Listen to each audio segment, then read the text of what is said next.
don't you scoot over this way a little bit? No, I'm good. Oh, and we're live. And today I have a super special guest, Natalie Summers, out of Missouri. YouTube channel's Beekeeping with Natalie, and she comes from a pretty cool family, though she tends to be the coolest of the bunch. It's difficult to have that much pressure on you being famous at this point.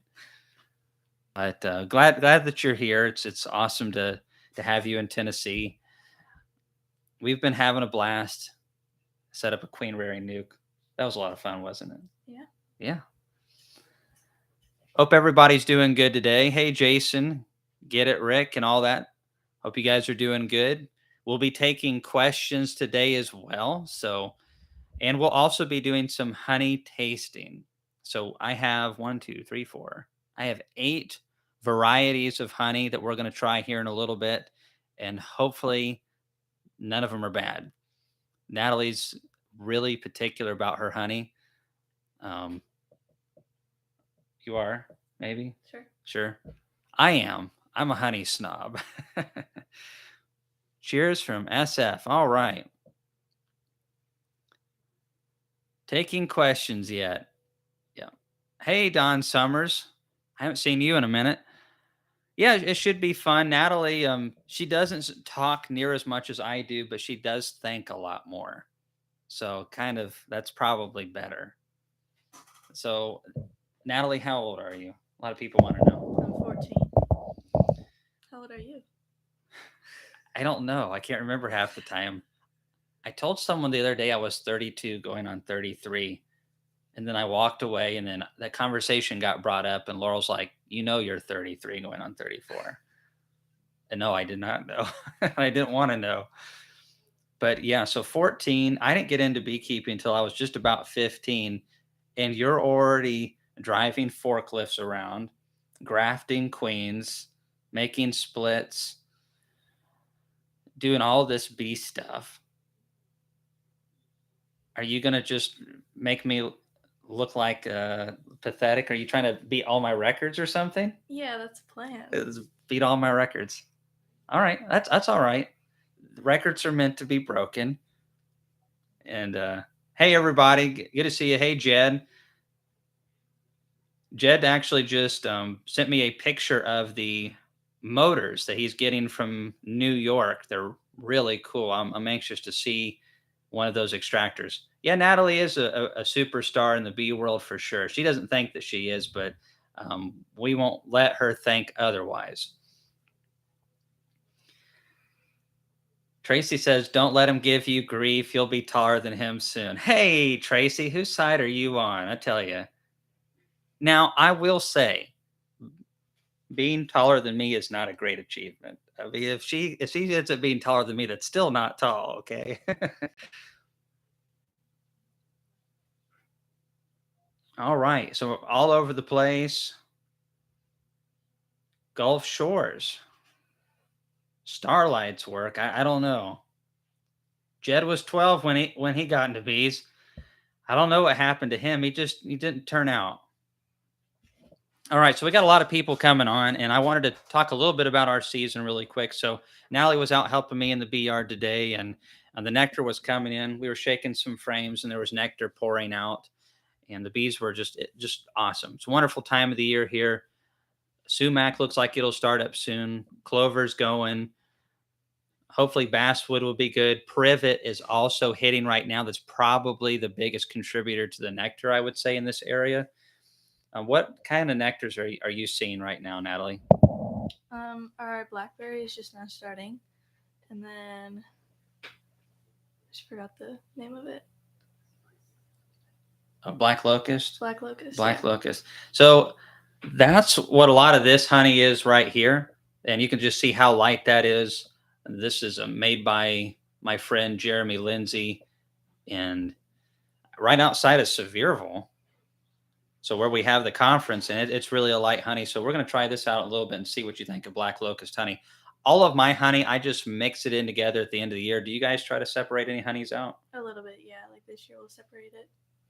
See, I want to do that a little bit more. But the black locust honey, actually, there's some people that think black locust is the best honey. Um, I like it. It's a good honey, but it's not my favorite honey. It's gorgeous to look at. And can you guys hear everything really good? Can you hear me? Can you hear Natalie? Everything really good? Give maybe a thumbs up or something. Jed, you were taller than me probably at 10 years old. I don't want to hear it. Not everybody was raised on that high dairy diet like they do up there in Wisconsin. Oh yeah, it's World Honeybee Day. So that's why I had Natalie come out here specifically for World Honeybee Day, because actually that's not the reason, but it's a great coincidence. And what better to have on World Honeybee Day as a young beekeeper who is doing a lot of great things. And whether you realize it or not, Natalie, there's a lot of young people that watch your YouTube videos and are inspired to keep bees more and get into bees, and older people too. And then there's people like me that are feeling the competition. So I feel like I gotta get better and keep after it. Yeah, came and got a haircut. All right. This is the way I like my hair right here. Low maintenance. You know what I'm talking about, Natalie, right? Yeah, sure. Yeah, sure. All right, good deal. You can hear me. All right, East Bernstein, Kentucky is in the house. Sourwood honey is really good honey, and I actually have some sourwood honey to test today. And sourwood honey in this region of the Smokies, I'm really not in the Smokies, but that's where you find most of it is in the mountainous areas. There's a lot of adulterated sourwood honey, and I really don't trust the name sourwood unless I know the beekeepers, because it's adulterated at such a high level in the mountains. There's a few people I know, three or four, that produce sourwood honey, and it is really good. A lot of that stuff that you get at the tourist traps in the Smokies, it tastes like corn syrup, because it probably is. All right, so we've got all this stuff going on. We set up a queen rearing nuke today. Um, you guys made a bunch of splits already this year, right? Yes. So how many splits did you end up making on top of what you already have? I think it was around like 50 splits. So how many bees so you had to have at least 50 hives to make 50 splits. So Yeah. what are you guys running, like 100 and something hives now? Yeah, but they're not production hives, so. Well, I mean, it's still hives though, and you still got almost all your flow ahead of you. So how big did you make your splits? Like one frame of brood, two frames of brood, three? I think it was about 2 frames of brood, frame of honey, food, and then like a foundation maybe. Awesome. So 2 frames of brood, a frame of food, and 2 frames of food. I don't remember. I think it's something around there. Okay. Yeah. Okay. So that's good though. So typically, if you have 2 good frames of brood and you have a frame of food and then a foundation, those 2 frames of brood, usually within about 60 odd days, will yield a colony of around 28,000 to 32,000 bees if the queen is good and the nutritional conditions are great. Um, so I mean, those could be some pretty strong colonies here in the next couple months. Yeah, we just moved some into singles, so Okay, so they're going pretty fast. into singles now. Well, you guys are just in the black locust, so you've probably got a good 50 to 60 days of flow left. And this year's been really delayed compared to like a lot of years. Usually at this point, the privet's already done. It's just started up good. And we're on to probably basswood and going to be closing up here in about 2 weeks. I think we still have 3 or 4 weeks of flow left here. So yes. All right. Do you use Dapper Dan? I actually have a can of Dapper Dan for my hair. It was given to me as a gift from a buddy that appreciates bluegrass music. All right. So what nectar flows do you look for to determine if it's the start of the main flow versus a trickle? All right. Good question, Cody. So it depends on your area, because some people have honeysuckle bush. We have autumn olive as one of the early indicators of nectar, of significant nectar in our area, and some people don't have either one of those. Some of my bee yards don't have either one of those as well. So it can vary from yard to yard. However, the black locust is typically, I would say it's almost the standard for the majority of this part of the country.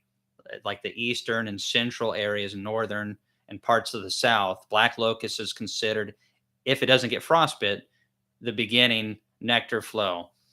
By the time it's ready to bloom, I want to have a couple supers on strong colonies.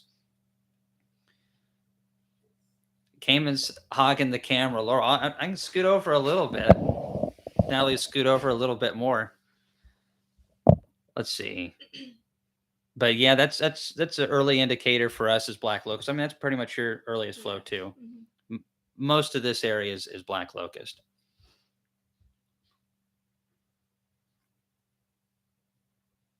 Yeah, Bob's got some good sourwood. He didn't have a good crop last year, but I'm hoping Bob has a good crop of sourwood this year. I think he told me last year he didn't produce a drop of sourwood honey. And that's what I love about Bob. I mean, his beekeeping is, he's real. He's honest. And so there's some guys that miraculously have tons of sourwood available all the time. And, Bob gives us a clear picture of what to expect as a professional beekeeper. It's probably good for her to get stung at an early age, right? Didn't you interview another commercial guy speaking on bee stings? I did. I talked to Michael Palmer, who had some great things to say about a lot of different things. I've been a big fan of Michael for a long time. It is important to get stung. Natalie gets stung quite a bit. I mean, how many times have you been stung in the last couple of weeks, you suppose? Well, on like Tuesday, it was like 15 different times. Oh, 15 times on Tuesday. She's tougher than all of us. And you can see I've got a couple right in there. Couple that one underneath the fingernail. Whoo, yeah, that was good. But Natalie's a lot tougher than I am when it comes to stings. I don't know why that is. They say girls are tougher than boys when it comes to pain tolerance. I don't know. Probably true. Laurel's pretty tough as well. It's weird being the wimpy one. So, anyways, it is good for you to get stung. Built up a tolerance, but what's worse is supposedly if you hang around bees a lot, you're still getting exposed to that, and your body can actually build up like a sensitivity without getting stung. And so who's actually most prone to having a high allergic reaction, they say, is actually not the beekeepers, but their family that never get stung. Now, I don't have to worry about that because my kids and my wife and everybody gets stung. Natalie gets stung all the time, but it's a complicated issue. And so I've known of some guys who have kept bees for decades, and all of a sudden body chemistry changes, or they start taking a medication, and that really does something crazy.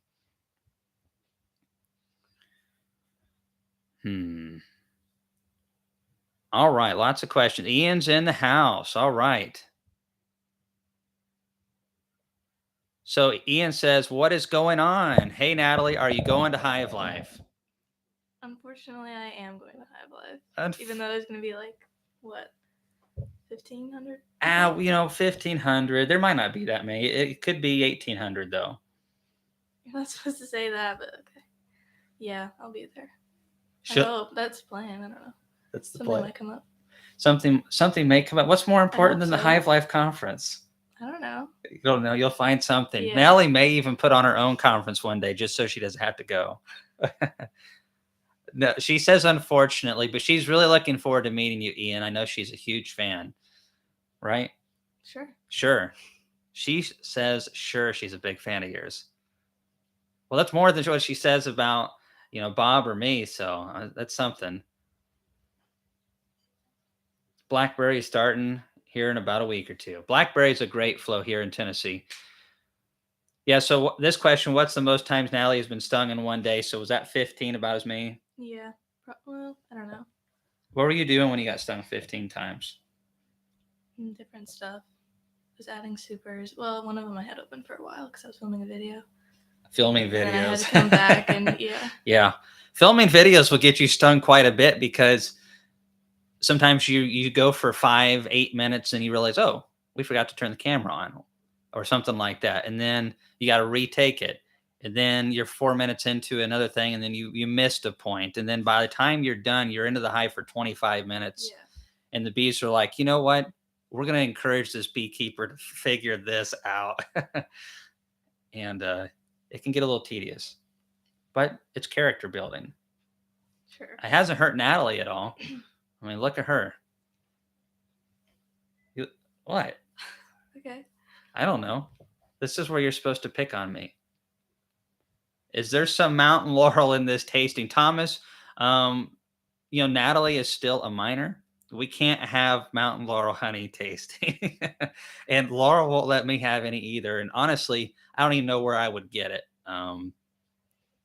It's really uncommon, and I definitely don't need any mountain laurel honey, making life a little crazier than it already is. But that's funny. But NATALEE, yeah, she's been at the last 2 Hive Life conferences. She's basically one of the stars at our conference, especially for the young people. And this year, right now, I have like 20 kids coming. So NATALEE is probably going to help me maybe a little bit with that. Hopefully, she says not likely. But there's a lot of young girls and guys who are looking forward to coming. We'll be taking applications for those really soon. So anyone that has a young kid that's really into bees, and we want a couple paragraphs written by the kid, but I really want more than anything is a YouTube video or some type of video that I can watch. And I want the kids to verbally explain, what they like about bees. And, I want to be able to tell that, they're really wanting it. We want to offer them a special experience and to get to meet guys like Ian and put a lot of pressure on him. And Bob, and just get excited about beekeeping. Young people should be excited about beekeeping and the opportunities within the industry.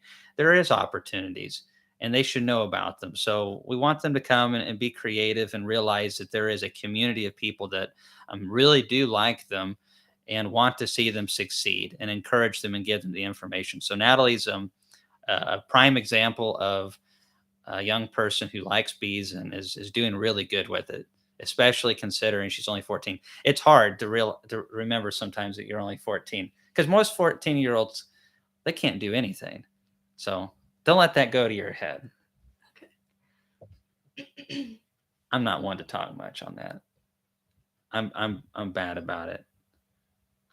That's what Laurel's for. She's always reminding me of all the dumb mistakes I've made over the years. So we got a thing from the Dirt Rooster. Hey, y'all, I'm just getting in here. I have a question for NATALEE that she may have already answered 100 times, but how long have you been grafting, and how many grafts have you done? I think we've only been grafting for a few years, maybe. I think it's like 3 or 2 years, 2 or 3 years. I don't know. In total, if he's talking about like all the grafts that I've done, or just this year? Altogether. I don't know. Hundreds. Yeah, probably, yeah. The last one I did was around, I think it was 60. 60 grafts, so that's quite a bit. It's probably more than you've done, Randy. How many grafts have you done? That's what we really want to know. I'm just teasing. NATALEE, did you change the name of your channel? Yes, I did. Yeah, she did. I really like the name of it, Beekeeping with NATALEE, because beekeeping like a girl is great, but I like this because a lot of times what would happen is, like, when people would talk to me about it, her channel, they'd be like, that girl that has a Beekeeping like a girl channel, but they didn't remember her name. And so now it's right in the name, so you can't miss it. And you also can spell it the right way too, which is NATALEE with 2 E's and not an IE. But yeah, I'm glad you got the name on it, because now people around the world all know that it's you. Yeah, it's actually good marketing. It's really helped a lot, especially when you have a weird name like I do, Kamon. If I didn't have it on my YouTube channel, no one would ever get it right, because it's on the channel and no one ever still gets it right, or very, very seldom. It's like, hey, Camden, how's it going? Hey, Cameron, how's it going? Every time. Never fails. Yeah, I got a lot of big names on here. Ian, Randy McCaffrey, Moore, all kinds of people. Check out the new haircut. Yes, thank you. All right, I'm going to get up to some of these questions. Oh, Tom Nolan's in the house. Hey, Tom. How you guys doing up there in Canada? DC says, is she going to be your kid's keynote speaker? Maybe. Probably not. Only if she wants to. But I think that there's some things that she probably could help with, other than speaking, like whipping the other kids into shape. See, if I get on to them, it's abuse. But if another 14-year-old says, "Come on, get in line," that's okay. And you're totally capable of doing that, right? Mm-hmm. Perfect. Yeah, growing with Hudson. Hey, growing with Hudson. I saw you the other day in Nashville. It's good to meet you. I mean, it is awesome to start that young. She's got so many opportunities ahead of her. It's going to take a lot of work, but it's best to get that work out of the way when you're young. You don't have so much pressure on you, like having a family to support and bills and all those things. So you can figure it out at your dad's expense. You're really doing it smart. You'll use your parents as much as you can. I hope Chris is watching this. I told him not to, so. Oh, okay. He's not. Okay, good.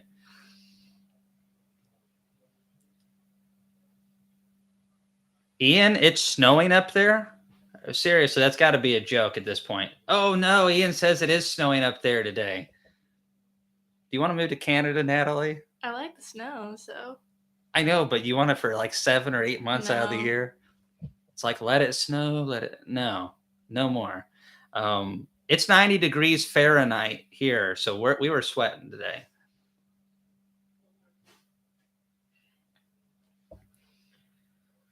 Okay. Yeah, third time's the charm, Ian. Yeah, we're looking forward to meeting you. This is going to be an interesting year for the Hive Life Conference because we're going to have. Well, this is the first year that we're going to have it where there's not lockdowns going on in certain parts of the world. And also more people know about it. And we're going to be bringing in, well, Ian from Canada. If nothing happens, Richard Noel from France, Paul Kelly from Canada. And I've got it confirmed that we'll have Etienne Tardif from Yukon. I'm really excited to hear him talk more about insulation and also some of the gut issues that beekeepers are facing up north. And I think they're important to know down here as well. We don't study that stuff a lot in the South, but if we understand that it exists and we have issues, maybe we can address it. Maybe we're having issues and we just don't know. Kamon, is Natalie what you was talking about being different and special tonight? It was done. But I mean, if this isn't good enough, I mean, what more can you ask for? I mean, you're special, right? Yeah. Unfortunately, yeah. Unfortunately, yeah. 3 to 6 inches in Denver evening to them. Oh my goodness. How should someone remove bees from a swarm trap? My traps have 6 inches extra room in the bottom with deep frames installed. Natalie, you want to take that one? I mean, we just put it. Normally, it's like on a tree actually, and then we just take it down and then take it back to one of the yards, and then let them grow in that pretty much, and then until they need a 10 frame or something. Yeah, that's basically what we do. I would just take it down. If you have long combs built off the bottom, just trim those off. And if they're big enough, I guess you could tie them into another empty frame. But personally, I would just give them some other foundations and just take them out and then shake all the bees. I'd put them in a different box. And then I would hang that box back up as soon as I could, even in that location. Because what'll happen a lot of times, especially if it's a small cavity in the woods, is you'll have a primary swarm. And then when the virgins emerge from their cells later, they'll send a secondary swarm. And there could be other colonies wanting to swarm later in that area. So if you can get that trap up quickly or put another trap in its place, I would definitely recommend putting another trap up, because you'd be surprised how often you can catch 2 swarms in the same area. Hey, Hillbilly Beekeeping. Thanks for coming on, and thanks everybody for supporting Natalie's YouTube channel and my YouTube channel. The community is a lot of fun. There's a lot of networking that and jokes and all kinds of fun things. Like getting to pick on Ian is one of my favorite pastimes. And thankfully he's tough enough, he can handle it. And then as far as on the serious side of things, there's a lot of things that I've learned from Ian over the years. And Natalie's been telling me how to do a lot of stuff lately as well. And you told me when to shut up Yeah. and a few other things. So I am learning from you. And well, I mean, there's some things that you're doing that I haven't explored. And as you get older and the more you get into it, I'm looking forward to learning from you. So see, this is the devious plan of old people, is to get young people to work and discover and figure things out so we don't have to. So we're trying to get you guys to do the work for us. That's how this is supposed to work. How's it going? How's it going? Not so good Yeah. so far. But we just started. We just started. Yeah, Don, I agree. Hey, Don, I don't know if you were on earlier, but everybody who's on, we're going to be trying out some honey here in just a few minutes. And one of the honeys that we are going to try is from Don Bearden. He gave me some of this a while back ago. And also, when he went and visited Bob, he grabbed some of Bob's honey also. And this is some of Bob's Tupelo honey. And I haven't eaten much of them because they're so good. I really am trying to save them. Yeah, that's exactly right, Jed. So tuned in late. What is the info regarding sending in kin videos for the conference? So I don't have the information up, but it will happen sometime in June. Right now, we are working on getting it to where tickets can open up the first week of June. And we seem to be on schedule for that. So what we're planning on is the first thing on the website will be how you can buy tickets, who's speaking, what new things we have this year, all that kind of information. Where are the hotels and where are the hotels with discounts? We'll try to have all that, just here in a couple weeks. And then people can buy their tickets, and you don't have to buy them immediately. But if you do buy them in the first 4 weeks, you get $10 off per ticket. So that'll be great.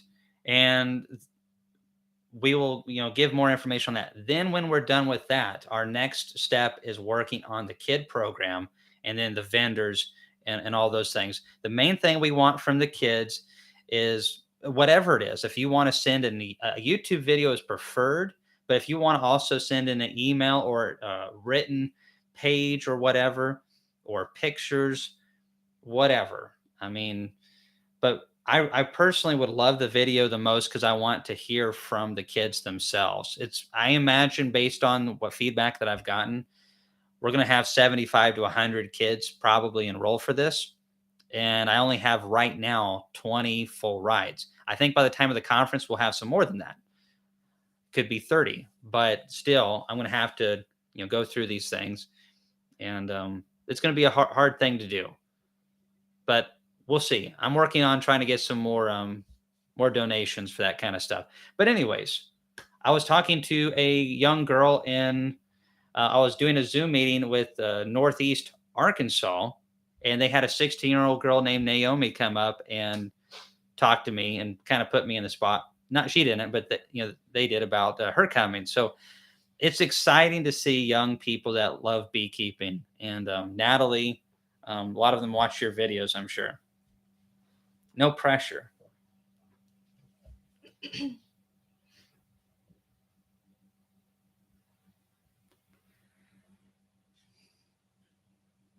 It's kind of funny. Kamon doesn't look that much older than her. So who should be more offended, you or me, over this? I feel like I should. Hey, wait, what? I think I look pretty young, don't I? I don't know. Probably shouldn't answer that. Yeah, those grays are starting to really show.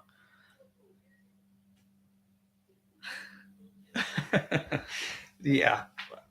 Thankfully, I don't look too old for my age, but goodness, how much older am I? I'm 20,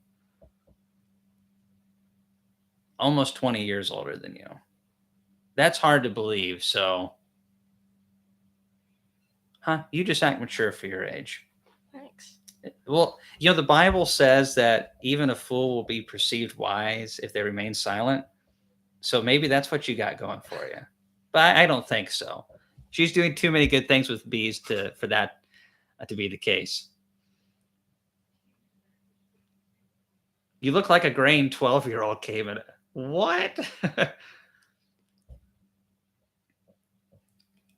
Do bees pick eggs up and move them to other cells? I'm Shane. They don't.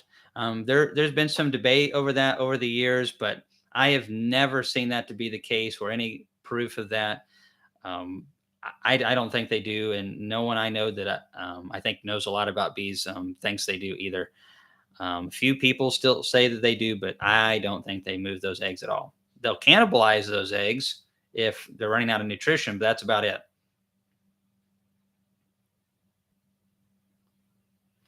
Is there any chance that if I kill the queen in a hive that is about to close a queen cell that they might not swarm? I've given them more room and I don't need a split right now. Well, it is possible, but sometimes bees will just swarm with the virgin queens that emerge out of those cells. A lot depends on if you did say take the route of killing the queen, then what are you doing to lessening the swarm impulse? Because it's still in there, the stimuli is still in them. So we need to make sure that we're clearing out room out of the brood nest and congestion. And honestly, the best way to control a swarm is through reducing or opening things up. So if you can open things up and they can, I think there's a pretty good chance probably that they won't swarm, but they will sometimes swarm with the virgins, and you'll have a virgin swarm. And I've caught some. One of them that I caught at a cluster about this big, I shot it out of a tree with a shotgun because it was too high up. I really felt like I was from Arkansas that day. And sorry, all Arkansas watchers. Someone's got to take the heat. And I pick on Kentucky all the time, so I kind of feel sorry for them. But I pulled 9 virgin queens out of that swarm. So Dawn Summers, who's one of the moderators on, you can see her name in blue, she posted a link to Natalee's YouTube channel, Beekeeping with Natalie. So out of all the crazy things there are in beekeeping, what's something that you haven't done you want to try? I really want to go to California, take the bees there to the almonds, and I don't know. Well, that's a lot right there. Yeah. Taking the bees to the almonds is a big job. I mean, especially just getting the bees that strong during that time of the year. Are you thinking you may have to? Is Paul Landsberg overwintering his in Missouri? Is he actually taking them south? I believe he's taking them to the almonds, but I'm not sure. Well, he takes them to the almonds early. Then I don't know. Okay. Well, I just asked. So maybe next time you talk to Paul, you can grill him for me. Okay. I know you like to grill people. Which there's some upcoming videos of that pretty soon. I got a sneak peek on one of those videos. You did? Yeah. Yeah. Oh, yeah. Okay. Can I say? No. No. Why can't I say anything? Well, maybe. I guess it's maybe. fine. Okay. Maybe it's fine. So Natalie was driving a forklift, and it had that 5th wheel on the backs for extra support, which is really cool. So it's a Bobcat type, right? But has like one of those masks on the front, and she was picking up 4-way pallets and doing really good. I mean, I've said it before. I think girls make better beekeepers than guys do sometimes. There's a lot of finesse, like grafting and all these things, and girls are pretty good at it. How do you separate your honey? Do you just harvest by the super instead of stacking them up? Basically, I mean that's what you guys do, right? Like there's usually segments in the flows. So like black locust is pretty early. I could have pulled a lot of supers during that time. Now, is there other types of honey in there? Yes. But by and large, you can get mostly black locust honey. and then you can pull later and later. The problem is, like, when you're doing on that hundreds of colonies, it's just too tedious, and we got so many other things going on. I just prefer to yank all of my honey at once. I have no problem selling it all mixed together, but it is cool being able to separate your honeys out and have different shades and flavors.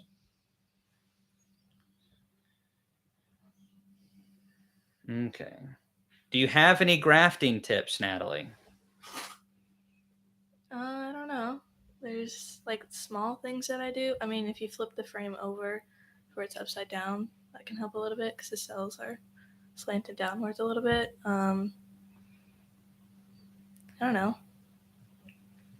I mean, there's things, but I just can't think of them. Well, I mean, it's pretty basic. I mean, your videos show a lot of that. Lots of bees. I'm hitting a blank too. And yeah, lots of bees and good nutrition. Yeah, I knew there's something there. Good nutrition. Do you guys feed pollen patties when you're raising your queens too? Yes. Okay. So yeah, we feed pollen patties and they do too while during the grafting process. The goal is that all the nurse bees, you have to have a lot of nurse bees, but you also want their fat body organs to be just packed with fat. And that way they can secrete that to their forehead and create that royal jelly.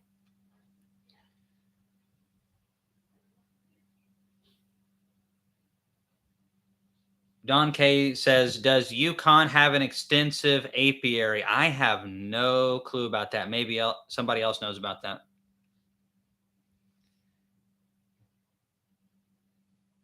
Hey, Kent Vernon says, do you want to send me some?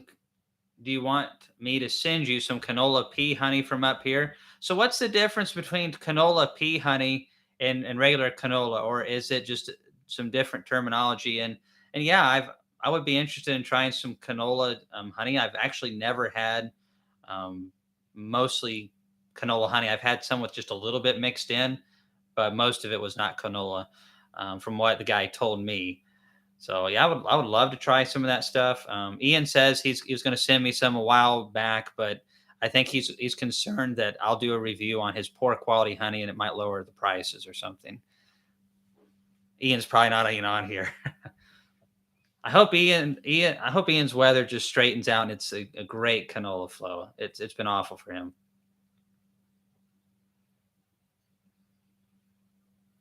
That's right. I got a haircut, everybody.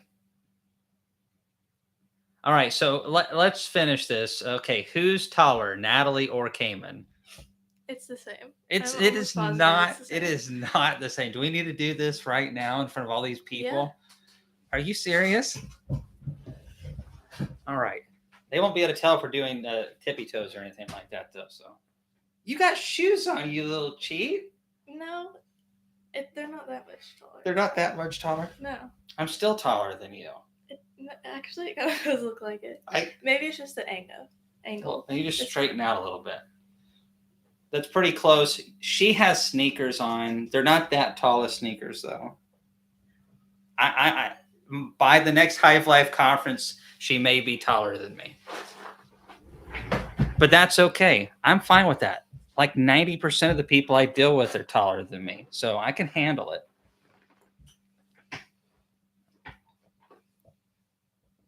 Can you take over? I'm going to go take a moment after this.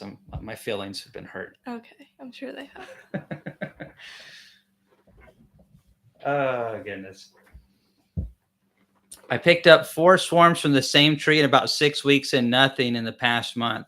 Wow, that must have been your peak swarm time of the year. I'd keep the same tree. That's a good tree right there. Don't cut that tree down. You know where those swarms are going. Better behave, Kamon. Natalie's grandma is here. Uh-oh. What about Natalie behaving? Behave. That's hard. Just tuned in with my very helpful, excited 8-year-old Jacob. Can you tell us more about sending in the video for the conference? So I'm SDI champion. I will be putting that out in a YouTube video. So stay tuned. I'll be also posting it on my Facebook. It'll also be going on hivelifeconference.com. So if you, there's that page is totally being reconstructed right now for this coming year's stuff, but it will be announced on all of those platforms so that everybody should have enough time. There's going to be a pretty long application window, and I probably won't decide who's coming till late summer, like September-ish, October, sometime around that time. So there is time. I've just got a lot of different things going on right now, so I would like to have already had it up by now. And then I'm gonna have to sort through all of that too. But definitely excited to hear about your 8-year-old Jacob who's into bees, and everyone just be prepared for that. And hey, you could go ahead and make the video now. I mean, if they're helping you make splits out there or doing something themselves or grafting, it doesn't have to be anything advanced. I just want to be able to see that there's a desire there and an education and a desire for more education. And it's going to be probably really hard because I bet there'll be a lot of really good kids, and it'll be hard to say no to anybody. But looking forward to learning more about you all.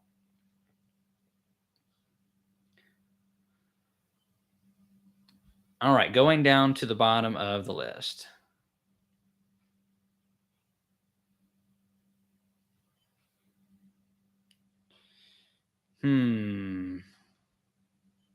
Lots of comments.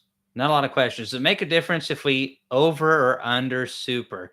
It makes a difference, but not by much. And if I'm not having to go all the way down already to like inspect for swarm cells or anything like that, I just pop them on top and I over super. But if I'm already down there for something else, then yes, I really like putting the comb right up against the excluder. Now, if you don't use excluders, then it would not be good to under super. So if you don't use excluders and then you pull all the honey supers up and then drop some combs down below or whatever, then the queen may go up in there and lay. A lot of times, though, if you have a super full of honey, the queen will not cross that. That is not always the case, though. That's why I use excluders, because it really helps that out a lot.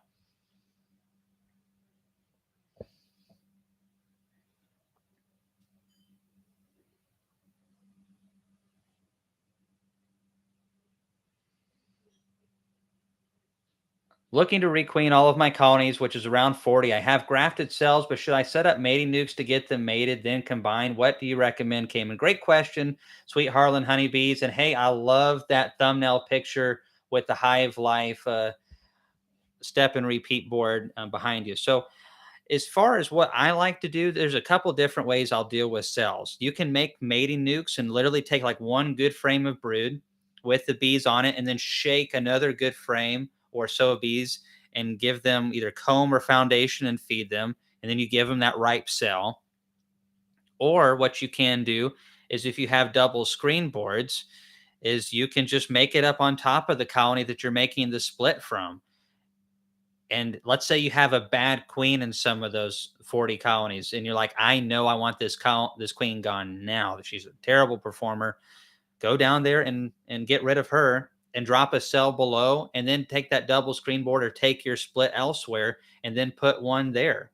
And now you've doubled your chances to requeen that hive. And if you do that several times, you'll find you'll end up with plenty of queens that have taken and done well. It'll work either way for you. But when you make those mating nukes up, just make sure that you give them, if you have a queen cell protector, I like the orange ones from JZBZ that go around the cell and protect them. If you're not using those, then make up your splits like a morning time and then drop the queen cells in later in the evening or the following day. I like to give them a little bit more time, because you can throw them in immediately afterwards, but sometimes they'll tear down the cell because they're like, hey, we've got a queen. If you like make a split and just throw one in.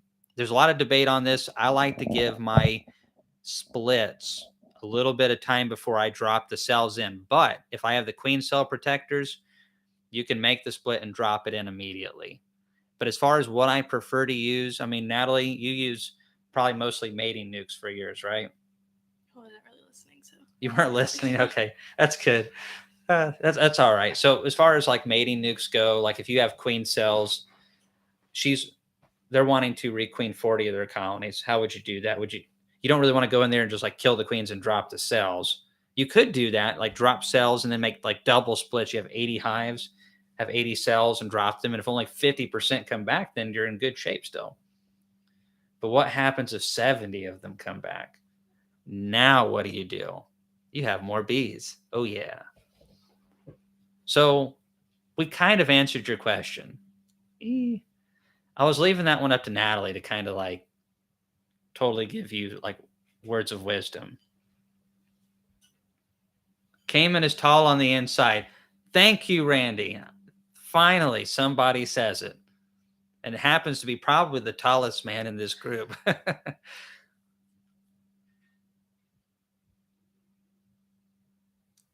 Chris says, Kamon, I'm twice as tall as you, and it's still not saying much.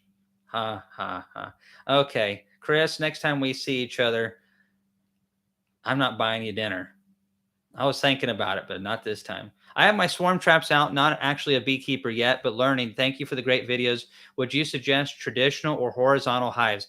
James, great question. If you do a horizontal hive, make sure I would highly recommend that you keep the frame standard. So my horizontal hive takes just deep Langstroth frames. So if down the road you decide, you know what, I've got a couple horizontal hives, if that's the route you end up going, I want to go to Langstroth now, it's an easy transition. But some of these, one of the things right now is having these hives that have these giant deep frames or super wide frames and all these odd sizes. And that's not standard here in the United States. And it's not going to be probably anytime soon. It's harder to source parts. It can be more expensive. It's harder to extract. You can be successful with a Langstroth hive or a horizontal. My horizontal hive out there is kicking butt and taking names. It's more about the quality of the bees inside, but you will find that there's more tools available for regular Langstroth hives because that's where our industry's, that's what it's built around. And you've got to decide with horizontals, you'll have to individually pull every frame to extract out. And I used a fume board for pulling honey supers. So we'll put Honey Bandit on some felt underneath the lid called a fume board, and it'll drive the bees down out of the medium honey supers or deeps. And then we can take that entire super and 99% of the bees are out of it. You can't do that very easily with a horizontal. I'm sure there's ways you can rig things up. But again, the tools of the industry are designed around Langstroth. So you decide what you'd like to do. I like them both, but Langstroth is what I run for my business because simply put, it's more efficient. Anything to add to that, Natalie? I felt like I didn't need your help on that one. I thought I did. Good job. All right. Or do you want to test the honey here in a second?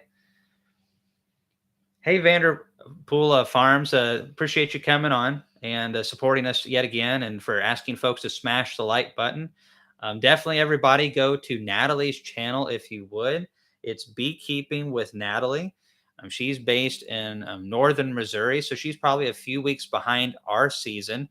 And then, of course, she gives you a fresh perspective on the industry that only a young person can. And the only thing I don't like about Natalie is she makes me feel like I'm not an young person anymore. It's really starting to wear on my nerves a little bit because I've always felt like, because usually when I go to a bee club, I'm the youngest guy in the room, typically. And the other day, see, this is the difference between you and that Naomi girl. Naomi was like, hey, Mr. Reynolds. And you're like, oh, you again. No, Natalie's very nice. But I deserve everything that I get to a degree. So do you want to try out this honey? Oh, yes. I guess. Well, you got your water over there. Okay, short jokes. Man, they just keep piling on.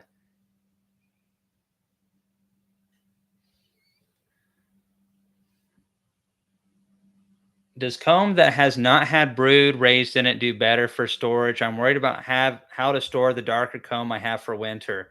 Yes, combs that don't have brood in it, that haven't had brood raised in it, I mean, and combs that don't have bee bread or any type of stores are not as high risk for wax moths. Also, keeping light going through their stacking them on their sides. You got to make sure you keep mice out of them, though. There is some other products that you can use. Some people are okay with using paramoth, which is legal to use to protect your honey supers.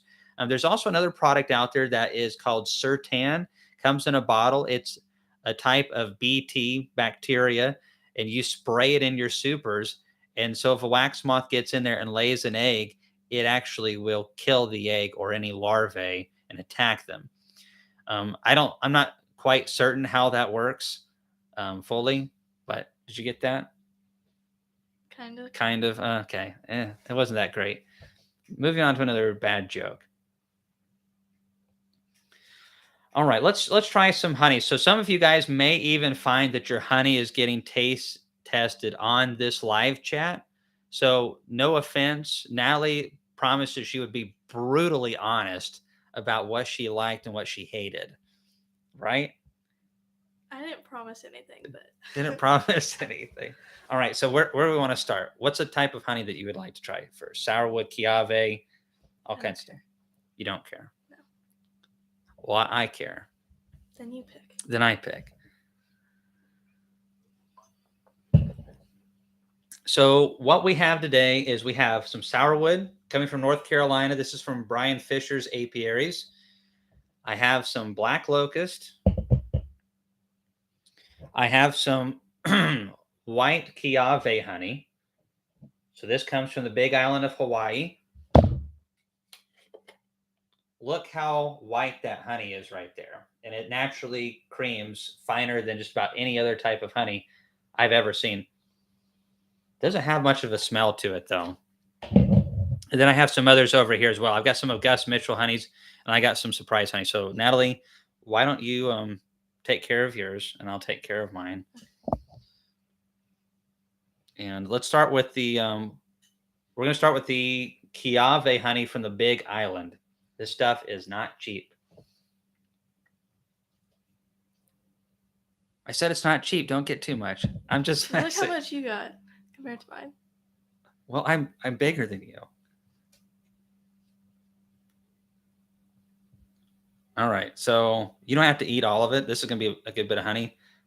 But let's try this, and then let's try the vanilla bean. Okay.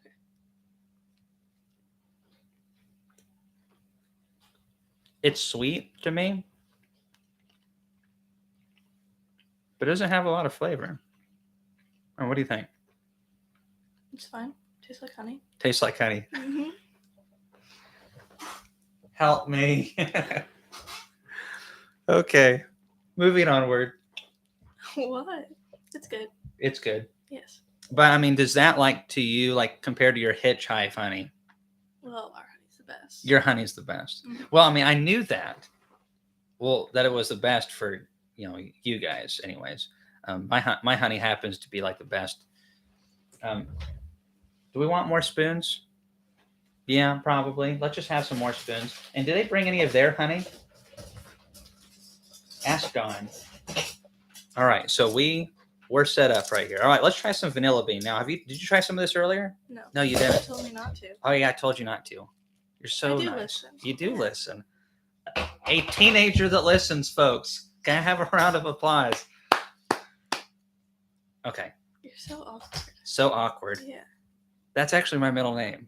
I'm sure it is. That's what the A stands for. It's KAR is my initials. Kamon Awkward Reynolds.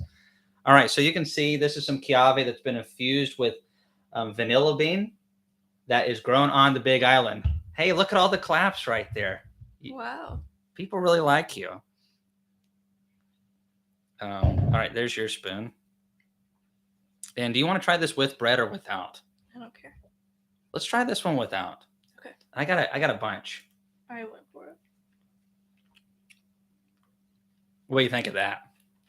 Hang on. You asked so quickly. It's good. I don't taste much. Can you taste it a little bit? But that's the same thing as the last one. It just has vanilla bean. I don't taste the vanilla bean. You don't taste the vanilla bean? No. Do you? I'm crushed. This is my favorite. I mean, it's okay. It's good. No, it's really good. All right, it's good, but the vanilla bean's the best part. I just don't really taste it. Okay. I taste honey. You taste honey? Yeah. All right. Well, Chiave is good, but Natalie says she can't taste the vanilla bean, so maybe we just need to get more vanilla bean in there. That's my favorite. Kamon is going to cry himself to sleep tonight. You told me to be honest. No, it's fine. It's all good. Well, not everybody likes the same stuff, but this honey comes from my friend in Hawaii. The label's a little roughed up on the top, but goodjobbees.com, and they make pure white Chiave. So, all right, let's try something a little bit more traditional, typical honey. So this one comes from Alabama. Go Alabama, roll Tide. Woo! They're the best team in football. This is okay. There we go. Oh wow, I'm gonna be like so buzzed after all this sweetener. You want this one right here? Sure. Don't waste a drop of that.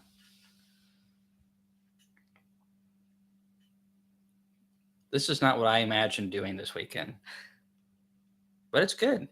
All right, so this is Don Bearden's clover honey from Alabama. Do you want to put it on bread or do you want it like this? I don't know. What are you doing? I don't know. What do you want to do? I don't care. Don't start that again. I just did. Oh, you did? Okay. I'm going to put it on bread this time. Okay. So, Don, here we go.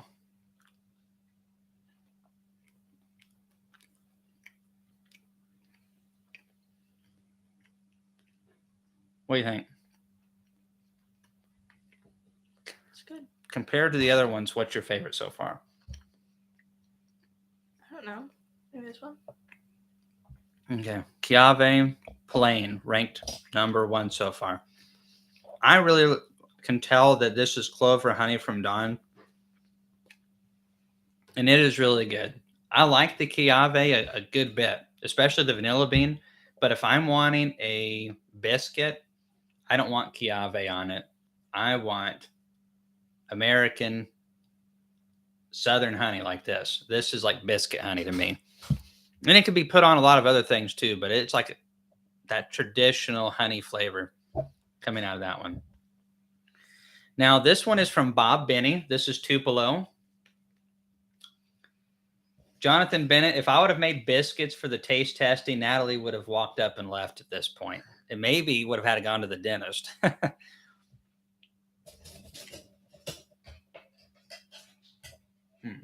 This is a sticky business right here. Bad joke. Yeah. All right, so grab yourself a spoon. All right, this is Bob Benny's Tupelo honey. Now, I believe this is a Tupelo that he packs from a friend of his. It's actually not Tupelo. Oh my goodness. Sorry, Natalie. Honey's good for you. You won't have allergies from like Tupelo trees now.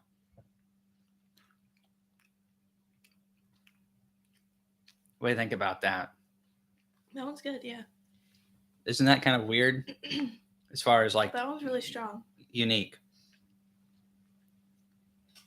But like, if you're like, so this bread right here, or anything that you would put honey on, what do you usually have honey with if you're going to eat it?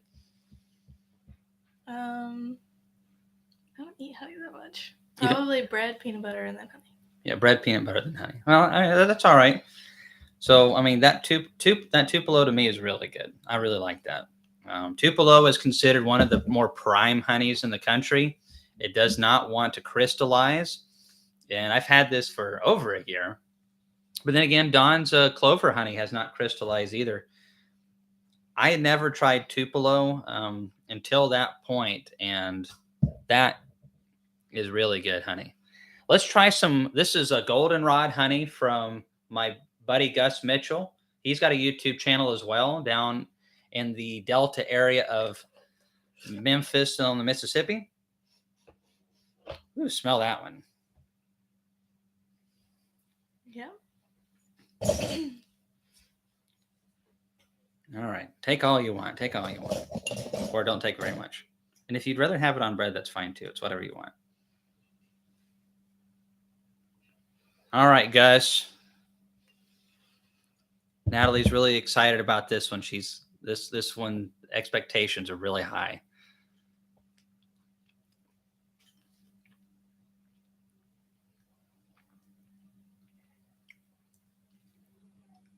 What do you think? It's okay. It's okay. Now this is the fall goldenrod honey. So that's mostly goldenrod right there. To me, it's kind of like, yeah. Now, Gus, in all fairness, Gus has got 3 types of honey over here, but I wanted to, everything else is spring related. But that tastes like goldenrod honey to me right there. Gus does an amazing job of separating his honeys out that he has over there. He usually has 3 or 4 different types. Okay. Ooh, I'm going to have to eat a piece of bread to cut down all that sugar. Maybe take a drink of water or something like that.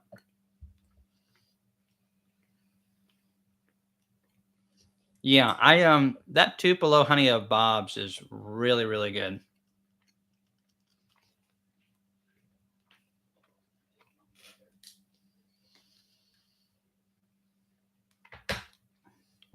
All right, this honey right here took first place in the light honey category at our conference this year, the honey show. We'll have information coming up on that soon, but it is going to expand quite a bit. A lot of different categories. And Natalie, there's your spoon. And all right, black locust honey. Look how clear that is. Gosh. Try not to make a mess here.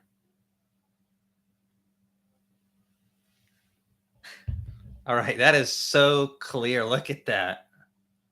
All right, bottoms up.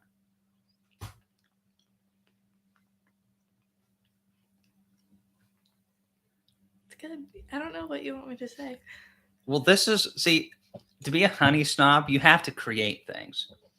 You're not old enough to probably understand this yet because you probably haven't been around a lot of weirdos besides myself. Yeah. And what they'll do in wine tasting is like, which I've never been involved in. It's like, this reminds me of peach with hints of blackberry blossom at the end of this wine.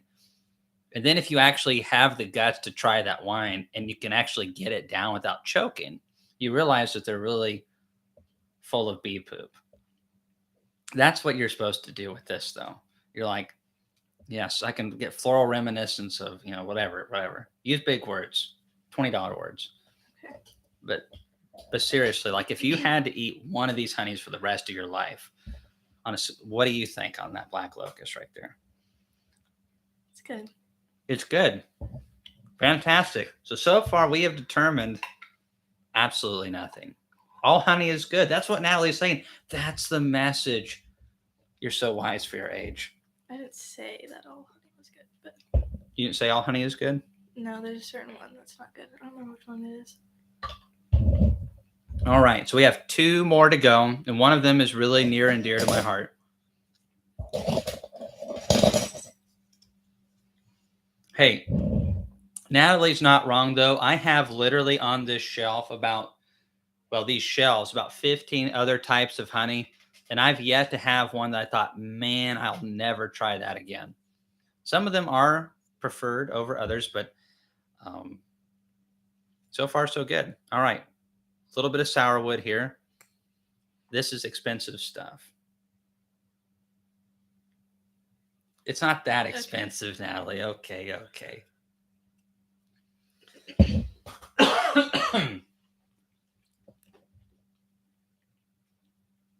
Ooh, that's different. Mm-hmm. What do you think of that? I don't know. What do you think? I think it's really good sourwood honey. I can see why. I'm gonna take a drink, so if that says anything. No, it's good though. It's just Strong. yeah. It is strong. Sourwood honey is very strong. It has a very distinct flavor.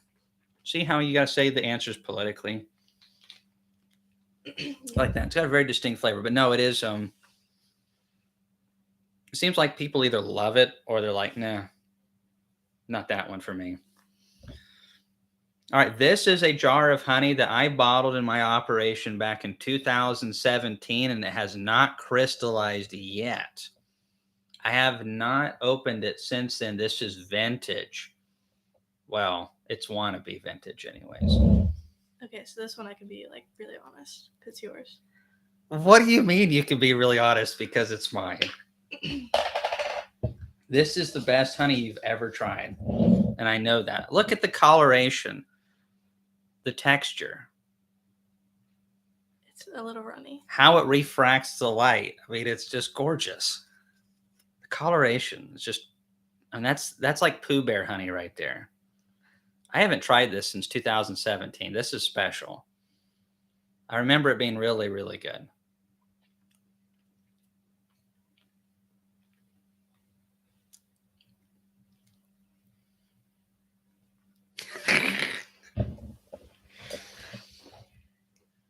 So what was that? It's okay. Aftertaste is a little. I thought the aftertaste was the best part. I thought the initial bite was actually kind of worse, and then it mellows out towards the end. Okay. Okay. Okay. So on a scale of, I mean, what do you think of all these honeys? Do you feel like some of these really stood out? Which one, if you had to award a ribbon to one of these right now, seriously, which one would you pick as your favorite? Bob's. Why are you picking Bob's? Because it's strong and it tastes really good. But it's not like a bad strong, you know? So Natalie says Bob's Tupelo honey is the best, and it wins today. So there you have it, folks.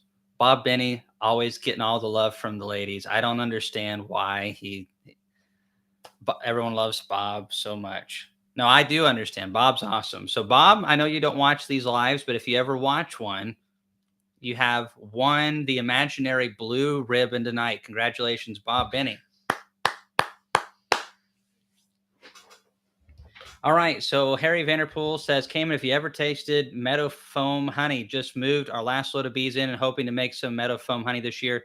Tastes like vanilla. Oh, I love vanilla. I've never even heard of that honey before. Is that something that's fairly common out that way? Notice the different tasting styles. Natalie savors the honey and Kamon chews it like a caveman. Yeah, you chew it as if it's like food. I'm spreading it out along my tongue is what I am to get back to the back part of the taste buds so I can make sure to give it fair judging. It's a technique. You look weird when you do it, so. I look weird. Now I'm going to go back and watch this video. Yeah, you should. No. I look weird while eating honey, and now I've done it in front of hundreds of people. It's like if you were chewing ice cream. That's weird. And that's the same thing. That's the way that I eat honey is like I eat ice cream. And I eat ice cream that way because I want to get all the flavor that I can out of it. Okay. Now I'm getting picked on my height, my age, my chewing styles. This was a bad idea to bring you on. Yeah. All right, so Kamon, your face did look a little odd. Well, I've never heard that before.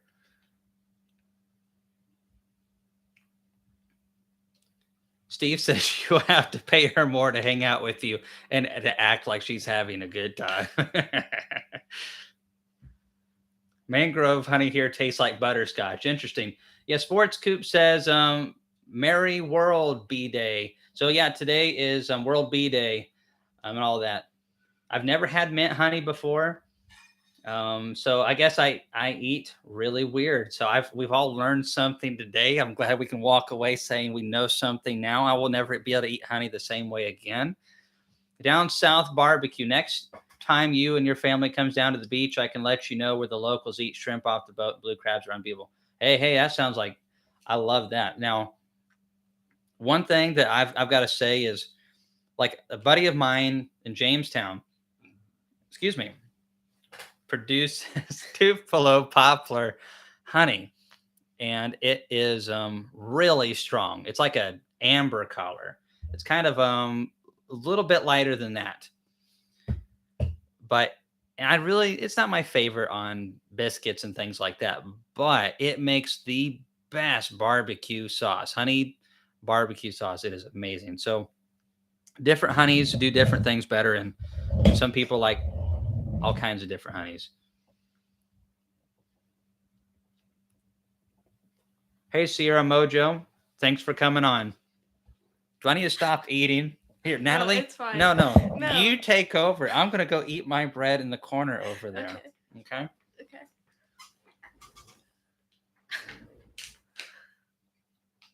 Let's see.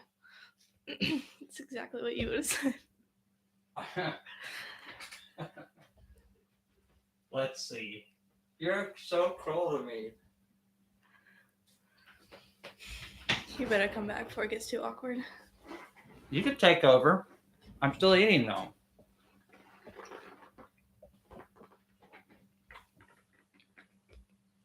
I try not to eat doing a live, but that's a lot of honey.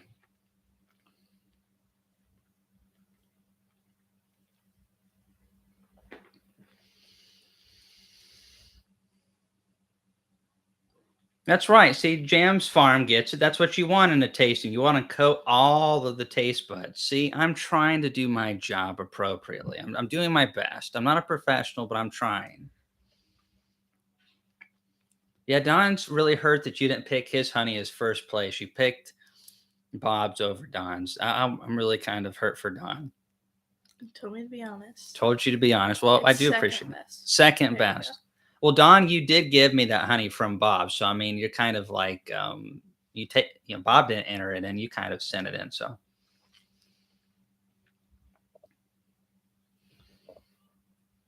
chewing ice cream is creepy. All right. So we have all learned that we'll never do any more tastings or food during a live chat. This is the first and the last. Natalie, you broke it.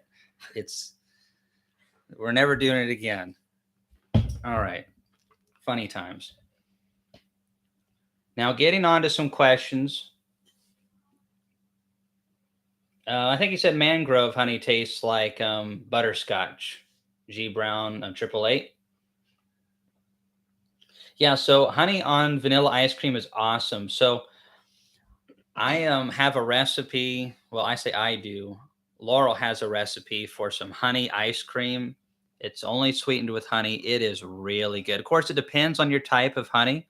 Maybe some really strong honeys like this goldenrod, I don't think would probably do super good with it.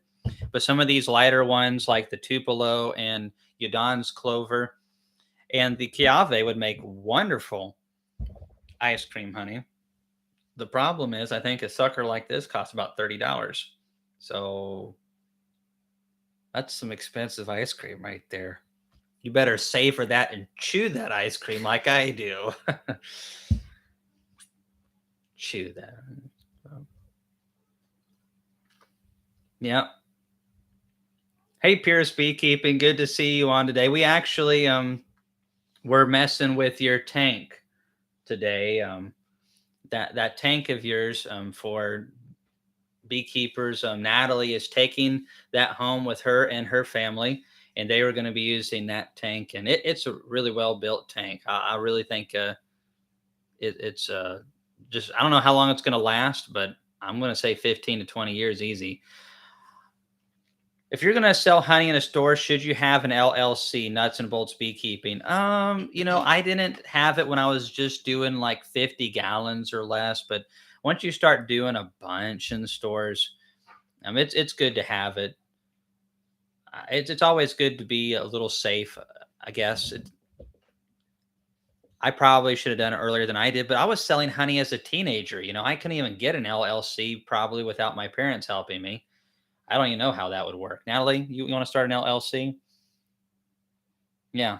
No, you don't want that paperwork in your life right now.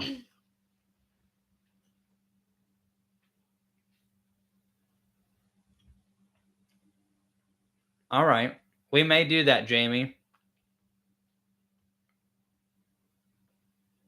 Kamon, did Laurel make honey caramels for tonight's tasting? No. She didn't. They have cream in them, and NATALEE typically doesn't do that kind of cream and stuff. That's okay. It's good and good for her to be a little healthier. That's never stopped me from partaking, though. Now, someone asked if we could try the lanternfly honey. You want to try that? Sure, you do. You didn't even let me answer. Well, that's because you've been picking on me. All right, so this is from Jamie Learn. He gave it to me at the Hive Life conference this year.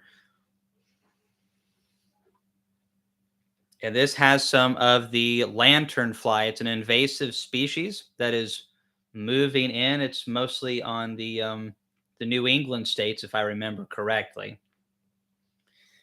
And this honey has not crystallized at all. It's very amber, like very dark amber. But when you look through it, a light, it's like a red tint to it. Oh, are you ready, NATALEE? All right, I am going to grab mine. And just try to eat it normal this time. I cannot eat it normal. I've always eaten it like that. And I'm going to go over here and eat it.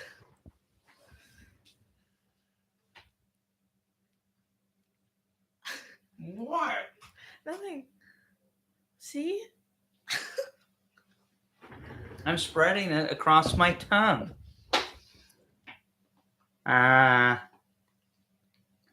It's good. All right. There you go. Thanks. So can I watch you eat now? No. Because we know that I eat normal. You eat? No, you don't eat normal. See, and then you swallow it. But that's so fast. It's over. No, because I can still taste it. All right. That's really good, actually. That's really good, Yeah. actually. Jamie Learn, NATALEE actually gave a reaction. That might be first now. That might be first now. Bob Benny just got demoted to second place. See, how could you do that to Bob? Quick, and yet I could taste it so much that. Well, I don't have to let it sit in my mouth and chew it. Well, maybe you should judge our next honey show, NATALEE. You want to do that? Being the expert that you are about honey. Actually, that would be awesome. So we are looking at having the Welsh honey show, folks. The international judging system is Welsh, and they come in and bring in a lot of expertise and different classifications and whatnot. So we're looking at that and getting a lot more staff, but they are more than happy to train young people. They actually mentioned that they would love to do a training class. So you could do that, and that you get a white lab coat and everything. And then you could help judge the Hive Life Conference honey show. I could. You could. And then you can be judging all the other judges going, that's not the way that you taste honey, just like you're judging me. NATALEE, a judge's judge. It's hilarious. But Jamie, yeah, she really likes your honey. It's good stuff. Yeah, there you go. Special category, NATALEE's choice of the Hive Life Conference. Oh, can we please do that? I don't know. I don't know. All right, that's a maybe. Yeah. All right, so you're gonna sit down and taste like 100 types of honey and go, this one's my favorite. You'll be so sick. Maybe I'll do a couple. Maybe you'll do a couple. So what you can do is take what we could do is take all the blue ribbon winners of each category. So there's only a handful. Mm-hmm. And then out of those, then you go for your favorite. Yeah. And then what color of ribbon do we have? Oh, your color is kind of purple for your logo. Yeah. Beekeeping with NATALEE, choice of the year. It's like winning an Oscar, except it's a NATALEE.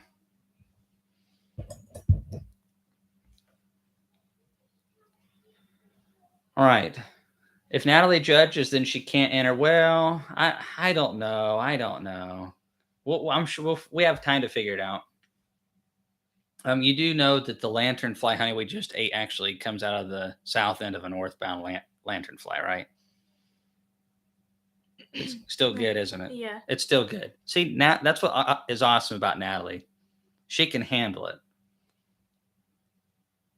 All right, so Jason, you say you have a legit queen question. All right, go with it, man.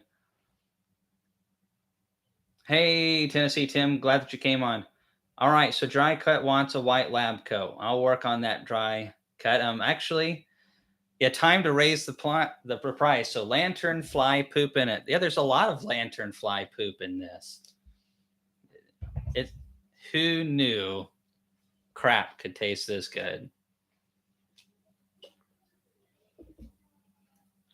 It gives a whole meaning to giving a crap. Or give me some. No, let's just stop. Yeah. Yeah, let's we stop. should stop, Let's yeah. stop. All right. Trying to be clever. Let's get us some questions. Natalie, you do eat ice cream. They're wondering, do you eat ice cream?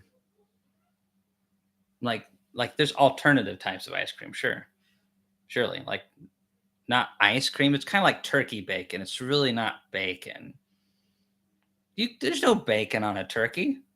Yeah. So like having ice cream without dairy stuff, wouldn't that be like not really ice cream? Yeah, right. So I guess you don't have ice cream then. Yeah. Kind of like pistachio cream or something like that. No. Yogurt? No, I guess you can't do that either. Coconut. Coconut. No, not exactly like that. I don't really like coconut that much. We can hear you chewing. Jason, see if I answer any of your questions. It's bad for you. It's really bad for me. I'm right next to you. I can hear it. Worse. You're awful. You're so mean. I don't have any honeydew except, the kind of the lantern fly. Oh, so Megan and James Gross said, I pulled 8 queens from a swarm yesterday. Is this odd? Not really. That probably means, it means that it was a virgin swarm, and there can be, when they're swarming and there's virgins emerging from their cells, the virgins during that special time don't go around and kill each other. So that's, there's a lot of like kind of rules in beekeeping, like, virgins, when they emerge from their cell, the first thing they go out and do is kill their sisters. But this is one of the instances where that's not true. And so that's what makes beekeeping a little bit tricky, is that there are certain rules that bend in certain situations.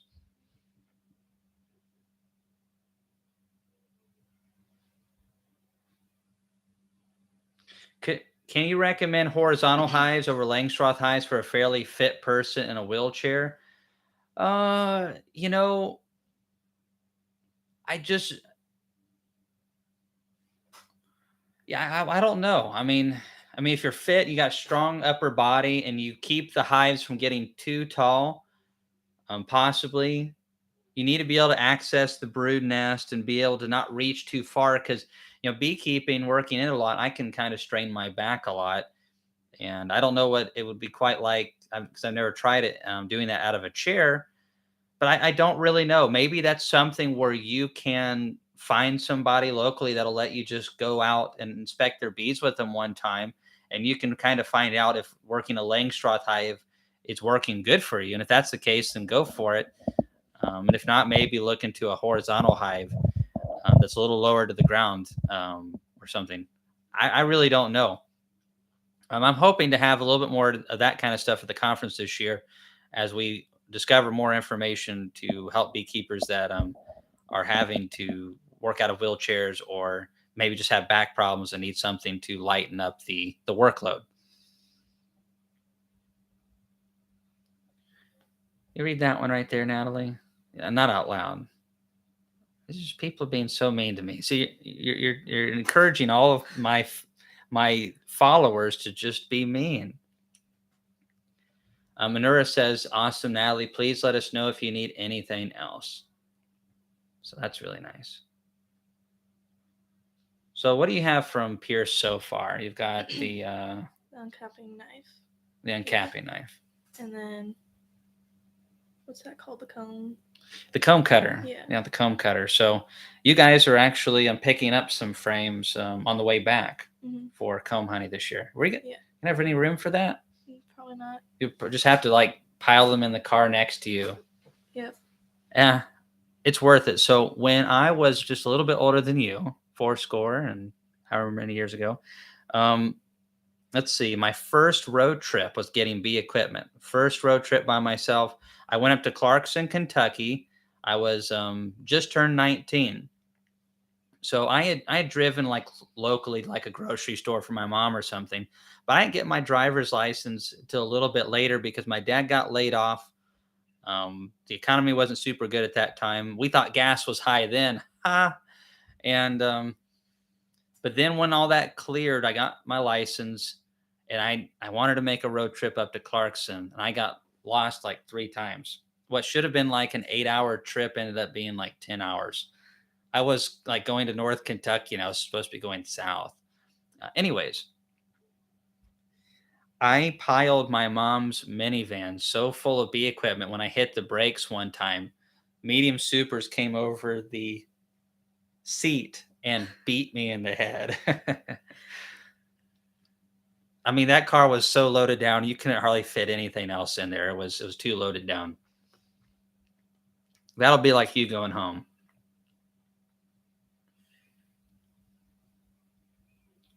What was your first word when you were a baby? That's an interesting question. I don't know.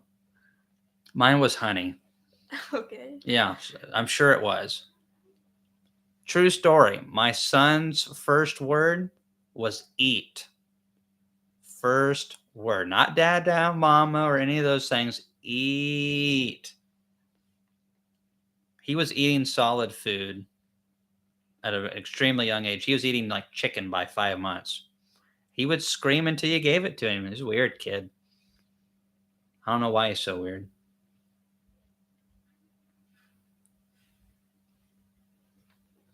Natalie looks like she's listening to her uncle about politics at Thanksgiving. Wow. Wow. Do you want to talk politics? No, I don't want to talk politics either. It could be worse. Natalie's just a deep thinker. That's one thing you have to understand about Natalie. She's pondering deep thoughts.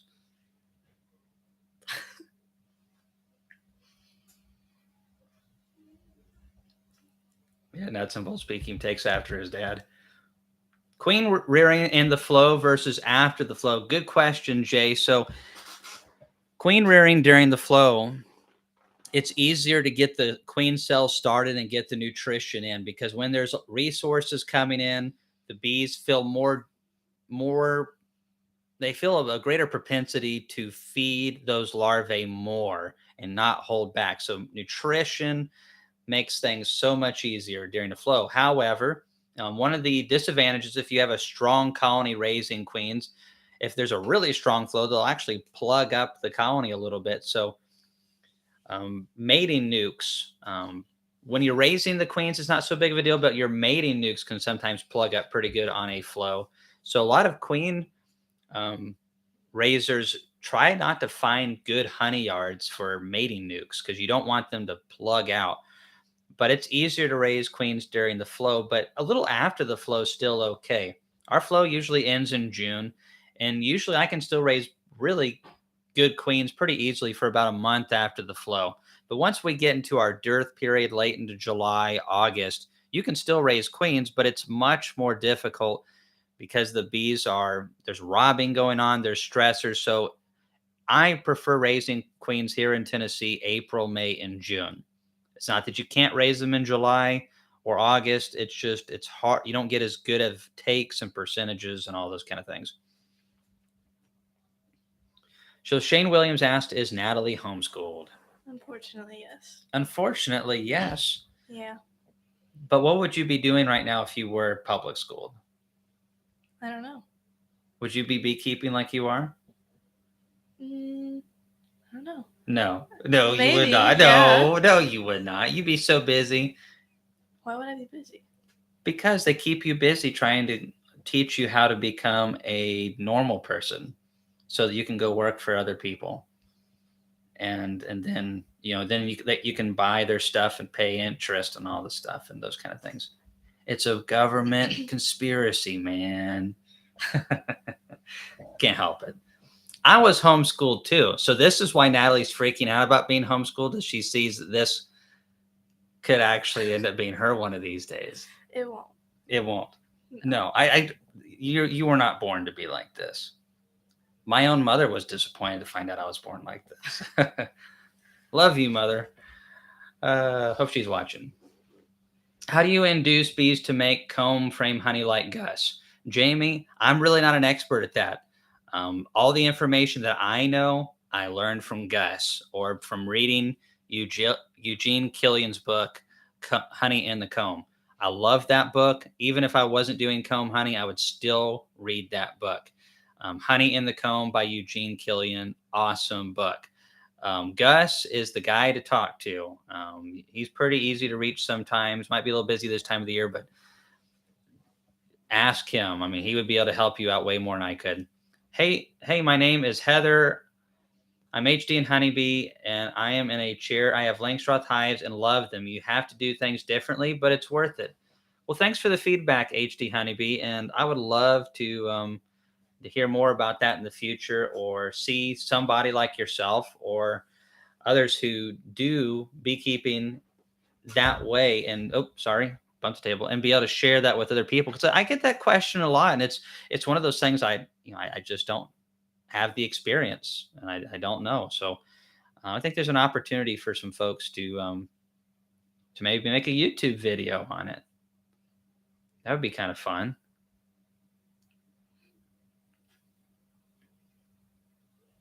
Oh, Natalie's first word was dad. All right. That's pretty normal. I'm pretty sure mine was too. Dada. It's a lot easier to say than mama. And then there's Jimmy. Eat. He would scream it at the top of his lung. And he hasn't stopped since. I'm hungry. You just ate a full entree, son. What is wrong with you? I don't know. I'm hungry, Dad. Kamon, how many gallons per mile does Red truck use? About 6.7 miles to the gallon out of that truck. I just filled it up for $180 something, topped it off. I am absolutely loving these high gas prices. I love it. I'm having to totally, I'd like to mow my bee yards like every week this time of the year, and we're not mowing them every week this time of the year right now. Everything's too expensive.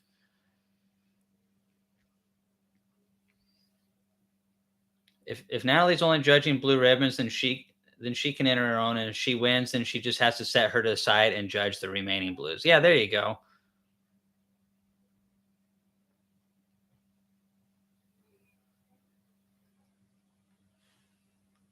Yeah, the red truck may bankrupt you. That's for sure. Well, here's how I look at it. The truck is expensive to drive. And that it's my feeding truck. It's my equipment truck. I try to keep my yards fairly close, and it is so expensive to drive right now. But I look at some of these guys who are running these operations, and they go out and buy a new truck. They pay probably almost as much as insurance on that new truck as I do in gas a month. If I fill it up once a month, $200. So maybe I'm paying a little bit more, but I'm also not making a car payment. That sucker's been paid off for years. I'm able to work on it myself. I can carry 4 totes of syrup on the back of that bed. So it's really strong. So when gas prices during the previous administration were $1.40, $1.60 a gallon, I liked that. I could drive that truck, but still, that's the way I look at it. It's a very dependable truck. It's not perfect, doesn't have air conditioning, but it gets the job done. And I think that's a lesson a lot of young beekeepers can learn from. I do goof off a lot. I like to joke around and be silly, because I think part of the reason for that is I like to laugh, and I like to make people laugh. But the other flip side of that is when it comes to working and getting serious with the conference and my bees and the business side of things, I'm very serious. It's quite the opposite. And a lot of my friends don't like being around me at that time. Natalie's never seen me like that, and I hope you never do. But when it's time to work, it's time to be serious and get work done. And I feel like a lot of the young guys get into it, and it's not just beekeeping, but other things. They get in, they buy a new vehicle, and they buy this thing, and they buy that thing. Um, Almost everything I have is used. I have bought some new stuff for my beekeeping, some new equipment, new frames, foundation, those kind of things. But my truck's used, my car's used, my extraction system is used. Unless somebody else take the big hit. That's just my personal opinion on that. And especially starting out young, you have to be creative and be smart. This is not an industry where you can make millions overnight. You have to have good equipment, but you also have to live within your means. So that's actually one of the things that I really like about Natalee's parents. Natalie's a star, but her parents are quite involved and do a lot with the bees as well, and that's awesome. I'm really curious to see how far Natalee goes. The pressure's really high, Natalee. You're totally able to do it though. Well, the thing of it is, I didn't have family that was involved in agriculture or bees, so it took me years to figure out some of the stuff that you already know. What you know at 14, I did not know at 24. And so you still have all this time. So there's all this great potential for you.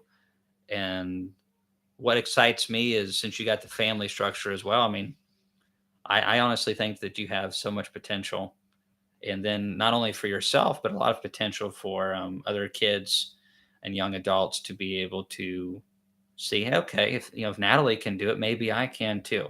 And that really goes a long way. I know you may not, I know you think it's a little silly, maybe a little weird, but it's true. A lot of people, especially in beekeeping in these genres where it's like a niche market, and sometimes your nearest bee club may be 45 minutes away, and there's nobody your age, and you're a kid, and everyone else your age is like beekeeping. Oh, okay, that's weird. Trust me, I've been hearing it my entire life. Even my own parents. It hurts when your mother says it. No, my mom's never been like that, but it's nice to have support from other young people. Beekeeping is cool, and we're part of what makes it cool, Natalee. So what now that I've been serious for 2 whole minutes, can I go back to being goofy, please? Sure. Sure. Sure. So you want to go to the almonds. You want to, I mean, so that's a tall order right there, because there's like 400 hives to a semi load. Mhm. I would like to help you go to the almonds. Like, if you get some bees ready to go almonds, you're like, Kamon, I need a strong back and a weak mind. And I thought of you instantly. And could you help us take these bees to the almonds? That's what I want to do. I want to let you take bees to the almonds, and I'll help you take them. I don't want to go to the almonds myself. Okay. Sounds like a plan. So Okay. as soon as you get those bees ready, let me know. And I actually am forklift certified. Really? I am. Okay. I have a forklift license. I also have a CDL, which means I'm a professional, and I act like it. And I can be careful. At that point, I'd say Natalee's like, I'll be driving the forklift. Yeah. Exactly. Yeah. So what'll I end up doing? Scraping lids. Yeah. I can help tarp the load or net the load. Yeah. Yeah. Put the nets on. If I keep my license up, I could drive the semi if you rented one. Yeah. Yeah. I could totally drive the semi.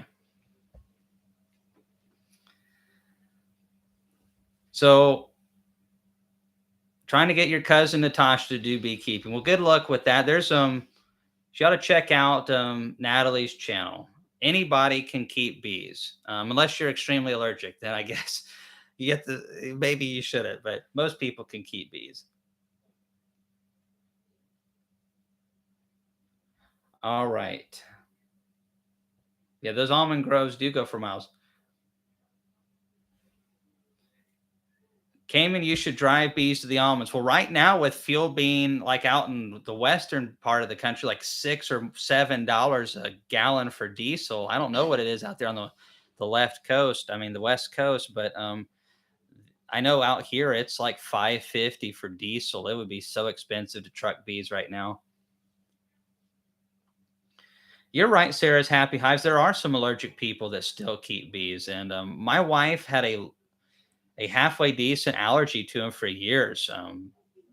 She would get stung on her, finger, and it'd swell all the way up to her shoulder and get really hot. That's not like a deathly allergic reaction, but it would still keep a lot of people out. And Laurel just lived with it, and as she got more stings, she's actually it's a lot better than it used to be for sure. Took her years to get it like that. The Texas Beekeeper came in. How many books do you have to sit on to see over the steering wheel? Well, how many? Well, how many? No books. Have you not? You see, you've never been in the new semis. They have an air um, thing underneath it, so you can just go, or you can How lower low it do you have down. to do that? Well, if I go all the way, I definitely can't reach because I'm like way up here, and then my feet are like dangling. So I don't use books. What we do is we drill holes into the petals, and then we put a block on them. So it makes it easier to reach. And by the way, I've heard all these jokes before. Let me tell you, in the truck driving industry, they hold nothing back, and I mean nothing. However, when I was driving a semi, I wasn't just driving. I unloaded up to 40 odd thousand pounds by hand every day, 5 to 6 days a week. So when people ask where these guns came from, that was unloading freight. Did you see Natalie's eye roll when I did that? Yeah. I think you do it probably every live. I do it every live? I'm pretty sure. Well, I did it this one. I know I did. Yeah. Well, Duh, it's kind of my thing. I do thumbs up and I do biceps. Your dad says you have quite the bicep as well. Mm-hmm. Yeah. So it's moving all that honey around.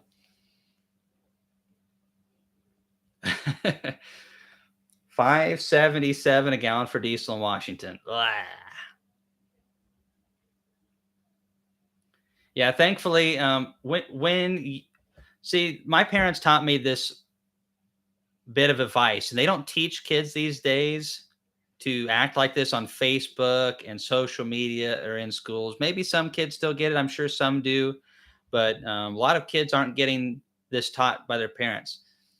If you dish it out, you better be able to take it. And I definitely dish it out. So I have to take it quite a bit. Honestly, Natalie's holding back over here. She's holding back quite a bit. I can feel like the energy in her brain. Like I could totally just wreck his whole live chat with this, but I'm going to be nice. Yeah. Going to be nice. Wow, I can't believe that diesel in Oregon and actually in Washington are very similar to what they are here in Tennessee.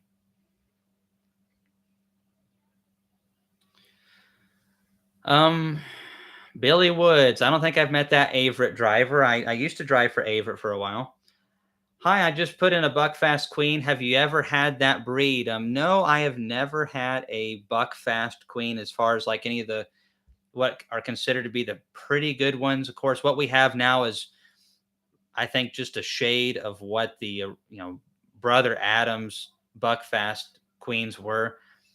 However, there are some lines still out there. You have to be careful because a lot of these big companies, you get them from like what was Kelly's, Man Lake, Dayton, and they'll say Russian hybrid or Buckfast this or whatever. A lot of those really aren't, if you read a Brother Adam book or you read about the Russian bees, they really are not like the real Russian beekeeping program, and they're really not like the original Buckfast. So I haven't tried them because of that reason, but it's all hearsay. You may get those and say they're the best bees I've ever had. I don't know. I hope one day we can have another breeder up to the caliber of Brother Adam come around again. I would love to see Brother Adam tackle the situation we're in right now with Varroa. And I hope that as more innovation is inspired in beekeeping, we see more young men and women get into genetics and breeding bees.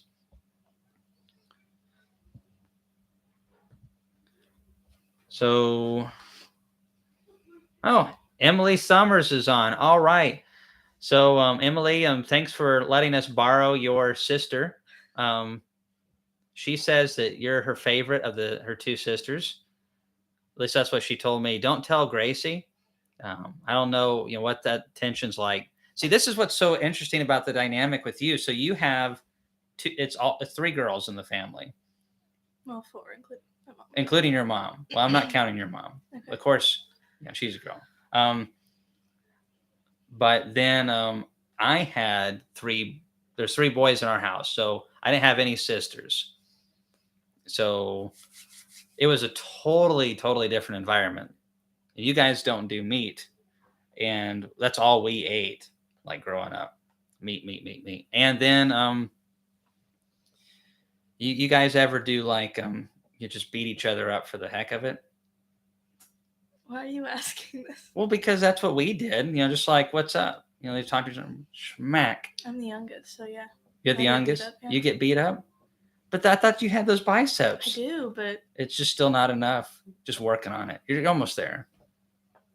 Okay. Don't take that from your sisters. And besides, are you sure you want to say this? Emily's probably still listening right now. Well, that's why I'm not. Oh, okay. Okay. Well, we don't have to talk about this right now. It's a sensitive topic. No, it's just the way all siblings are. But no, I've met Emily and Gracie. They're all, what an awesome family. Natalie, come on. You got a great family. You're so lucky. Thanks. You're very lucky. Sure. Like Don's one of my favorite people. Really? Yeah, Don and I are like this. This is me, and this is Don. That's me. We are like both extroverts. We say things 5 minutes faster than we think about them, and it gets us in a lot of trouble. Yeah. Don, are you listening to this? I'm talking about you. Oh, yep. She just commented. Natalie hits back pretty hard. I want to say a big thank you to Don and Chris Summers of Natalie's parents. As I've actually got to meet Natalie through the YouTube videos that she does. They've helped me a few times with putting on my conference. Last year, we grew from 225 people to having over 900 people at the conference last year. And so that was a huge increase. And Laurel and I were able to run most of it the first year, but then going into that many people and going from like 3 or 4 vendors to like 34 vendors, there were several people that we had to rely on to take care of things. And Natalie's parents, Chris and Don Summers, really helped us out a lot. And they're pretty awesome. I think there's a lot of kids out there that would love to have parents like yours. Question for Natalie: how did you find your splitting experience this year? So I hate splitting. So this year was actually a lot better because we did it different. Yeah, it was fine. It was actually pretty good this year. Got it all done in one day. So that's pretty good. Yeah. Like 50 hives in one day. Yeah, but we had like prepped for it a couple days before, so we were able to do it really quickly. That's the way to do it. Preparation. Yep. Now, did you guys like feed them immediately, or yeah? What did you use, like a frame feeder? Mm-hmm.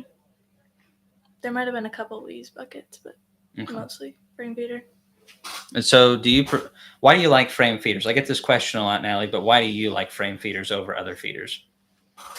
Well, I've only tried the frame feeder in a bucket, and I'm still deciding on the bucket. So I don't know. I think it's just because it's the only one I've used, really. But well, do you see lots of mass drowning with frame feeders? That's why a lot of people are skeptical. No, I mean, if we put a couple sticks in there, it's fine. Just don't feed. Well, never mind. No, it's all good. No. So you said you put a couple sticks down into the frame feeder, and then that's about it. Yeah. And then if you still see drowning with the sticks, then that's like something's wrong with bees. Yeah. We don't feed like our really light hives with Does that make any sense? If they can't handle it. Sure. You just like you do an inverted jar for smaller hives or something like that. Yeah, something. Or like we do a lot of Ziplocs. Oh, that's another thing that we do. Oh yeah, I forgot about that all video. Ziplocs for the splits that we did. Yeah, so maybe some of you guys haven't seen Natalie's video on the Ziploc method. It's been around for a little while, but I've never actually seen a visual display of it. What time did you guys throw that onto the hive? What time? Yeah, like wasn't that like March or early April? Pretty early, yeah.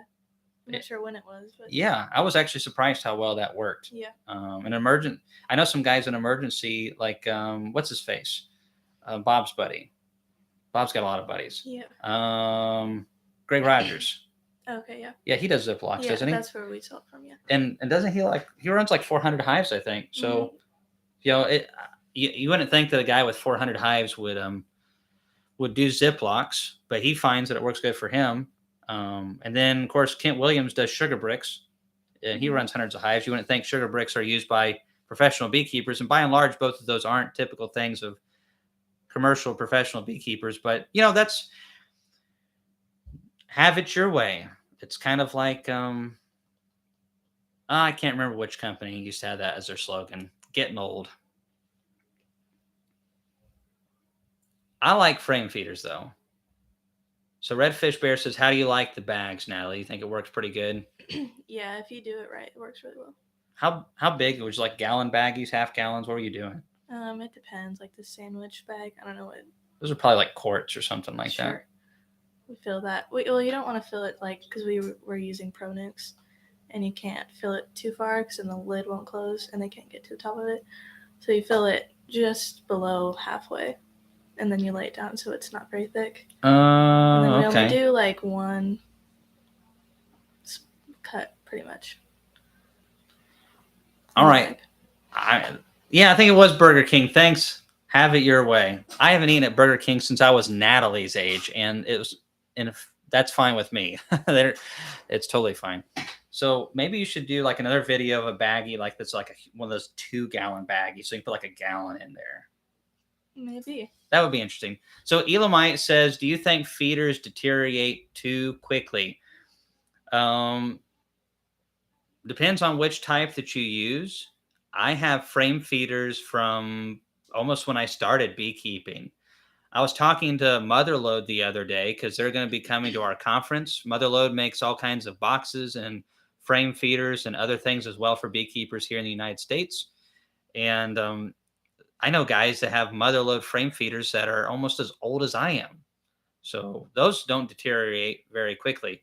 But frame feeders don't take a lot of the things like a bucket feeder or something like that. Something that's on the outside of the hive is dealing with sun and things like that a lot more, where the frame feeder stays inside. I think bucket feeders, if you have a seal, like a rubber seal, those can wear out over time. It just depends on the bucket. Personally, a frame feeder, a good quality frame feeder from like Motherlode, should last decades. And I love those. Like Natalie said, put a couple sticks in there, and if the bees are drowning still, then there's something wrong with that hive. And so I know maybe some beekeepers think that's brutal, but it's actually a wonderful way to determine when colonies have something going wrong, if they're queenless or sick or something like that. If bees are drowning in the frame feeders and you're feeding all the other hives, but only that hive has drowning bees in it. Hey, Elamite, thanks again for supporting our YouTube channel very much. Kamon and Natalie, do you make lots of splits after the spring, summer harvest? So after you pull your honey, Natalie, you plan on splitting? I'm not sure. We might. We do a little bit. It's always, of course, easier to do everything during the flow because the bees have more time to build up and with those resources. However, I have split a lot of bees right after pulling honey, and you totally can do it. You just need to feed them and give them as much feed as you can until they reach the point that they don't need anymore. So what I like to do is overwinter bees. Let's say I make the splits in late June. I'm not going to get any nectar for July and August. And if it's a bad, dry summer, I might not get any till middle of September. So it's a long period of time. So I really feel comfortable seeing bees have the equivalent of about a medium's worth of food going through that dearth period. I feel like with that surplus, the new queens in those splits lay a lot more aggressively because they know there's excess food.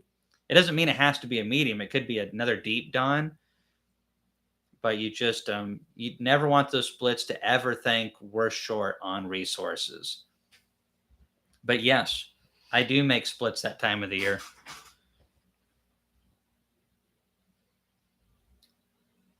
Hey, Steve Chubb. Jason, have you answered asked a question? I know you've mentioned some things, but I haven't seen any questions from you. And yeah, I'm scrolling up.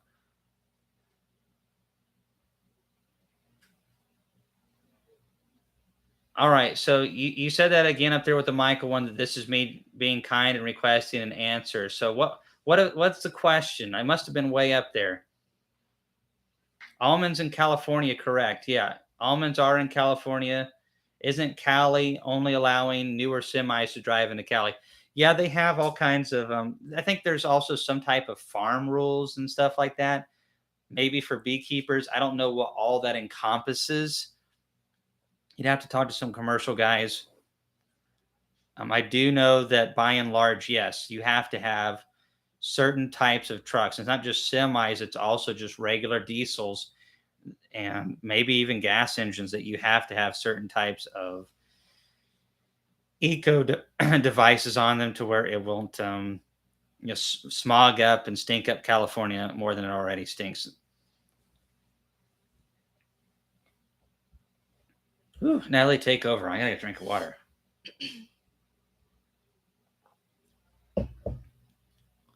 Okay. I can you repost your queen question, Jason? I looked up through there and I didn't see it. Hey, John Tanner came, and have you or Natalie ever tried nematodes to combat small hive beetles? Natalie, you ever tried nematodes? Nope. I haven't either. I think that if you know where the beetles are at and you apply it, I bet it would work pretty good. But the problem is that small hive beetle larvae can literally crawl hundreds of feet from the hive if they want to. Now, chances are they're probably not going to.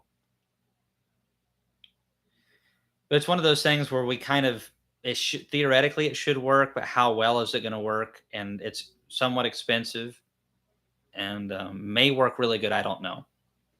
I should look into it a little bit more. Maybe I'll try it in a YouTube video sometime. Dry Cut Homestead says, I purchased a bunch of frame feeders from a retired beekeeper, so apparently they will last a whole career. A good quality frame feeder will last a long time. What type of pump would you use to transfer Pro Suite if you can't afford a honey pump? So Tristan Osborne, that one's a little bit tricky right there because the only pump that I know of that is good at moving Pro Sweet or fructose or high fructose corn syrup or sucrose or honey is a honey pump. There are Chinese knockoffs out there, but I would be very skeptical to even try any of those. They're still expensive. They're a little bit cheaper. My concern would be that you'd have something go wrong. You couldn't get the parts. There are people that ask me, can I use a trash pump? Like a Honda or a cheap Harbor Freight one like we use to feed with our rig for 1-to-1 and 2-to-1 syrup. The problem is it just cannot handle that viscosity. You've just got to have a honey pump for Pro Sweet or use gravity, or you have to dilute it. But then that's the problem, right? Is if you're not wanting to dilute it. However, if you're going to dilute it down, then yeah, it's easy to move even at 2-to-1. Extremely easy to move with a trash pump. You can get one for Harbor Freight. That's what I have, and it does a really good job feeding syrups. Natalie's looking into getting one. You are, aren't you? Yeah. Yeah, it makes it a lot. Not all of us have the Cadillac versions like Bob does. Bob is like the Uncle Penny bags of beekeeping. If this was a Monopoly game, he would be like the guy in the tuxedo with all the money. Well deserved money, I would say. Which is the best honey if you use a honey press or spin it out in an extractor? Which is the best honey if you use a honey press or spin it out in an extractor? The best honey is the honey that you make yourself. How's that for an answer?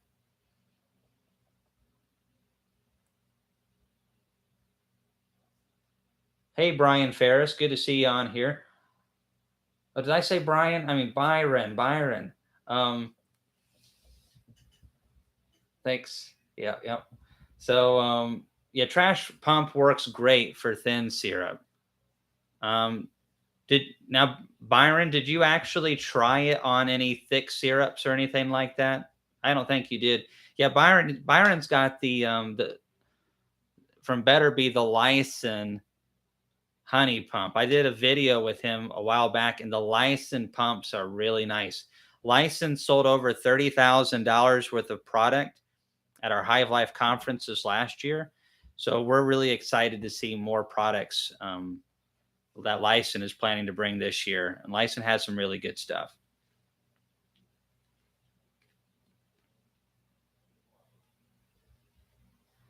Is it syrup or syrup? Yeah. Syrup. Syrup? Syrup. Yeah. Syrup? Syrup. Syrup. It's like the whole pecan thing. Maple syrup. Yeah. Yeah. Yeah. See, that's how you say it. It's syrup. Syrup, yeah. And it's not almonds, it's almonds, it's pecans, it's yeah. We don't say those weird words. Blackberry flow is yet to happen. Kevin Kaplan says, "Hey Byron, I had just had some of your creamed honey today. Did you hear about the AFB vaccination program? If so, what do you think about it?" I'm kind of interested to learn more about it. AFB is something that I've never had. I don't know anybody who's ever had it. That doesn't mean it's not real, and it is a big problem. Maybe it could be helpful in circumstances where somebody comes down with it and they can clean that up. Personally, if I had 2 hives in my operation right now that had AFB, I'd burn them to the ground. I'm not going to wait time for a vaccination. I'm not going to wait time for this or that. Burn them to the ground. It's that bad of a disease. I don't want it spreading. I don't want to even risk some of that equipment spreading. Did you find that comment, Laurel? Okay, never mind. Oh, that's the one. Okay, so I don't know how I keep missing this Jason Parisi, or how you pronounce your last name. Sorry about that. 2022 mated queen in a single deep spotty brood pattern. 1 mite count, little or no nectar flow for now. 7 to 10 frames of bees. How do I handle that? Faulty queen. Do they need feed? Thank you. I don't know what the feed levels are in that hive. For a hive with 7 or so frames of bees, there needs to be at least 2 to 3 frames worth of food. And they're a good bit of food at least. Maybe a little bit of a flow could clean them up. But to me, I'm thinking queen issue. You've already checked, doing a great job with the mite counts. Now you need to address nutrition. If nutrition doesn't fix it up really fast, just requeen. This happens. We raise hundreds of queens for ourselves, and we always get a handful. And even when we purchase queens, you get some like this too. And I remember one time I purchased 100 queens out of Georgia. 30 of them were just no good out of the gate. 30 of them were queens like what you're describing. They could get maybe past a single deep strength, about 12 frames of bees, just could not make a strong colony. And then there was about 30% of them that were just awesome. So some queens just don't get mated well, and that's one of the reasons why I like to raise my own queens. I get less of that. But it does happen from time to time. I want to say a big, big thank you to Steve Chubb. He says, I have to go to bed. Hope everyone stays healthy and have a good year with your bees. Steve, God bless you, and appreciate you supporting our channel again so much. Thank you, Laurel, for that phone. Yes, very soon. Laurel is my handler, and I am being handled.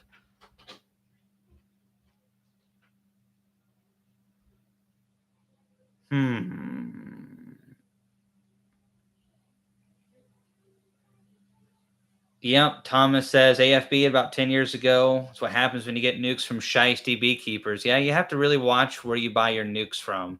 It's better to pay a little bit more for your nukes if you know the source and get a high quality nuke. A good quality nuke will grow so quickly.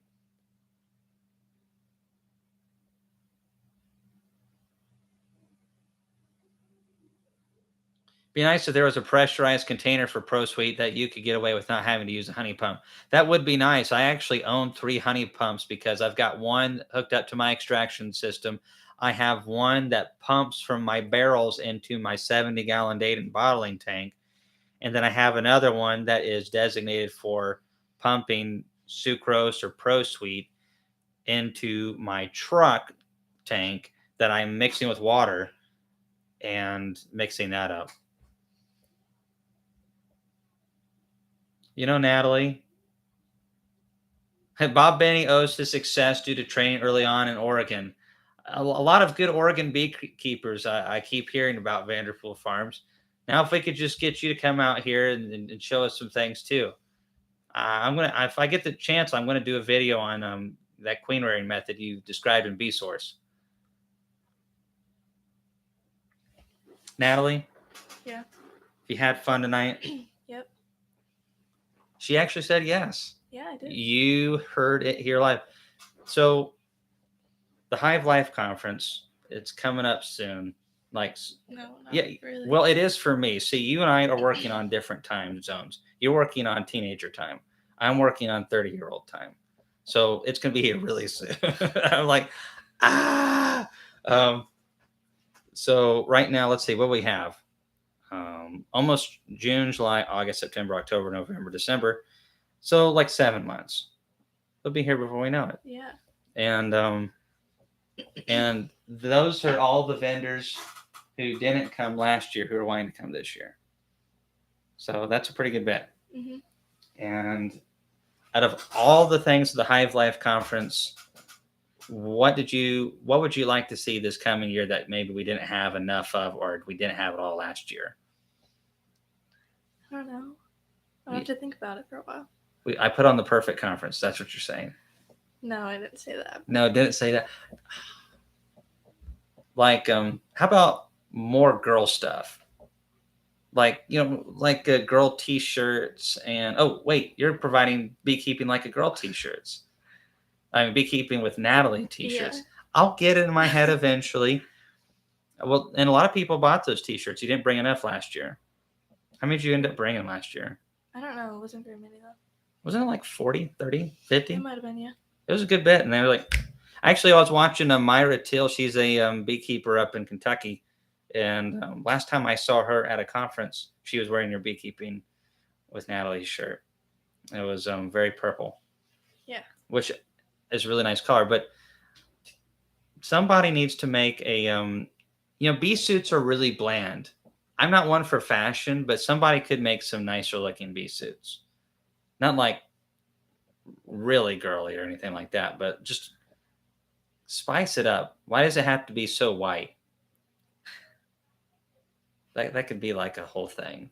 I'm not going to go into it. So, extraction equipment. You guys got a bottling tank at the conference last time. What's some other equipment that you need to grow towards the future? Things that would help make things easier for you. What do you want? I don't know. Well, if you don't know what you want, how are you going to get it? I don't know. Just get your slave parents to do it for you. I don't know. What do you want? What do I want? Yeah. I want to know what you want. I don't know. I don't know. Well, I don't know either, so that makes two of us. Okay. We're in the same boat. I think there's a hole in this boat, and we have no oars. Oh, well. It's all right. It's fun. You got a 20-frame Dayton extractor. You got an uncapping tank now. Mm-hmm. You got a bottling tank from Hilco. let's see, what else would you want? Honey pump. Honey Yeah. pump would be nice. Yeah. Are you guys thinking of switching to barrels soon or sticking with buckets for a while? I'm not sure. I think we're gonna stick with buckets for a little while. It's probably good. I stuck with buckets for quite a while. You really have to have, of course, you have to have a honey pump using barrels, unless you're working on those biceps more than I think. Just honey is really heavy stuff. What about? So really, I think probably the two biggest things I can think of that you would need for your operation size is a better feeding system and a honey pump probably. Yeah. And the clarifier. That would be nice. How are you? You guys are filtering with buckets still, right? Yeah. Well, and that we did that for years. It's pretty expensive, and as many of you know that are processing your own honey, it's pretty expensive getting a lot of this equipment. Honey is pretty pricey to get into by the time you get an extractor and a bottling tank and a clarifier. If you're doing a lot of honey, there's a lot of equipment involved. But hopefully, there's supposed to be like 3 brands of clarifiers at the conference this year, so that'll be interesting to compare those. Maybe Man Lake or Dayton will bring something too, but I'm not holding my breath. They didn't bring any extractors last year. Of course, Dayton didn't bring themselves either. By the way, guys, maybe some of you saw my post recently about asbestos in some Chinese smokers that were going to Australia. They're checking some here in the United States and seeing if that brand has been like banned and all that stuff. But I get sent a lot of stuff. I've gotten sent 6 different things in the last 2 weeks from companies. A lot of the stuff never makes my YouTube channel because I get sent a lot of garbage. And I have tried out several Chinese smokers over the last 3 years, and I've yet to find one that was worth even putting on my shelf just to sit there. I mean, they're very poorly made. I'm very disappointed with all the Chinese smokers I've tried. Or there's an Italian one I tried. I didn't like it very much. The Dayton is still the best smoker on the market, for those of you who are wondering. I had someone asking me the other day what my favorite bee suit was, and that's the Ultra Breeze. I really like that. It's tougher and stronger. I have worn that thing for years and probably put like 15 years worth of the average hobby beekeeper's work into that suit. Still holding up great. Love that suit. I just wish they would build their business up a little bit more. How do you manage wet supers? Dan says. Dan, we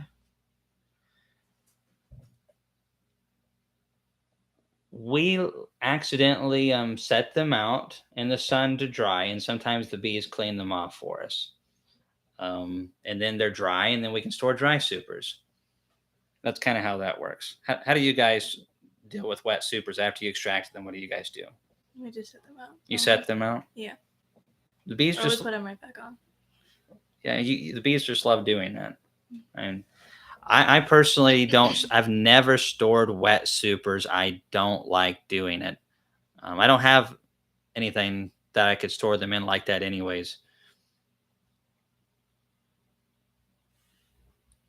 Pierce Beekeeping says that they might be building a Pierce smoker soon, so I would really like to see something like that.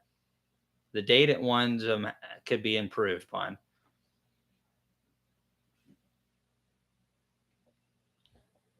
The Ultra Breeze zipper has been fine for me. I do use some zipper butter that helps make it a little bit looser, because sometimes either the copper or the brass or whatever it is will corrode a little bit, and it makes it not want to slide very well. But a little bit of zipper butter and it's smooth sailing. I love my Ultra Breeze suit.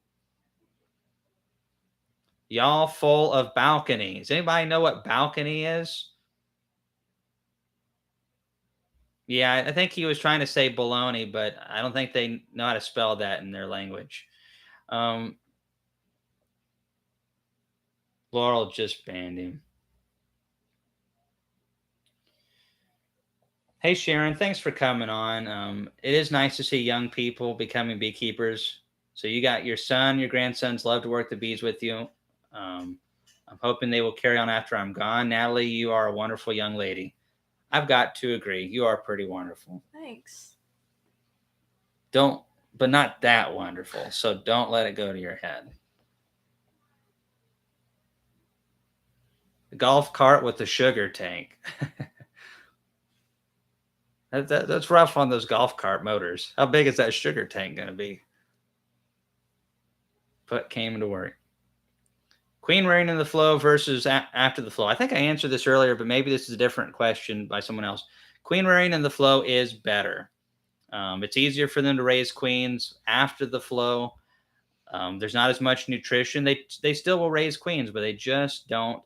Um, they hold back a little bit more. It still can be done, and I have done it, but it's always easiest to make splits, and almost everything is easier during the flow.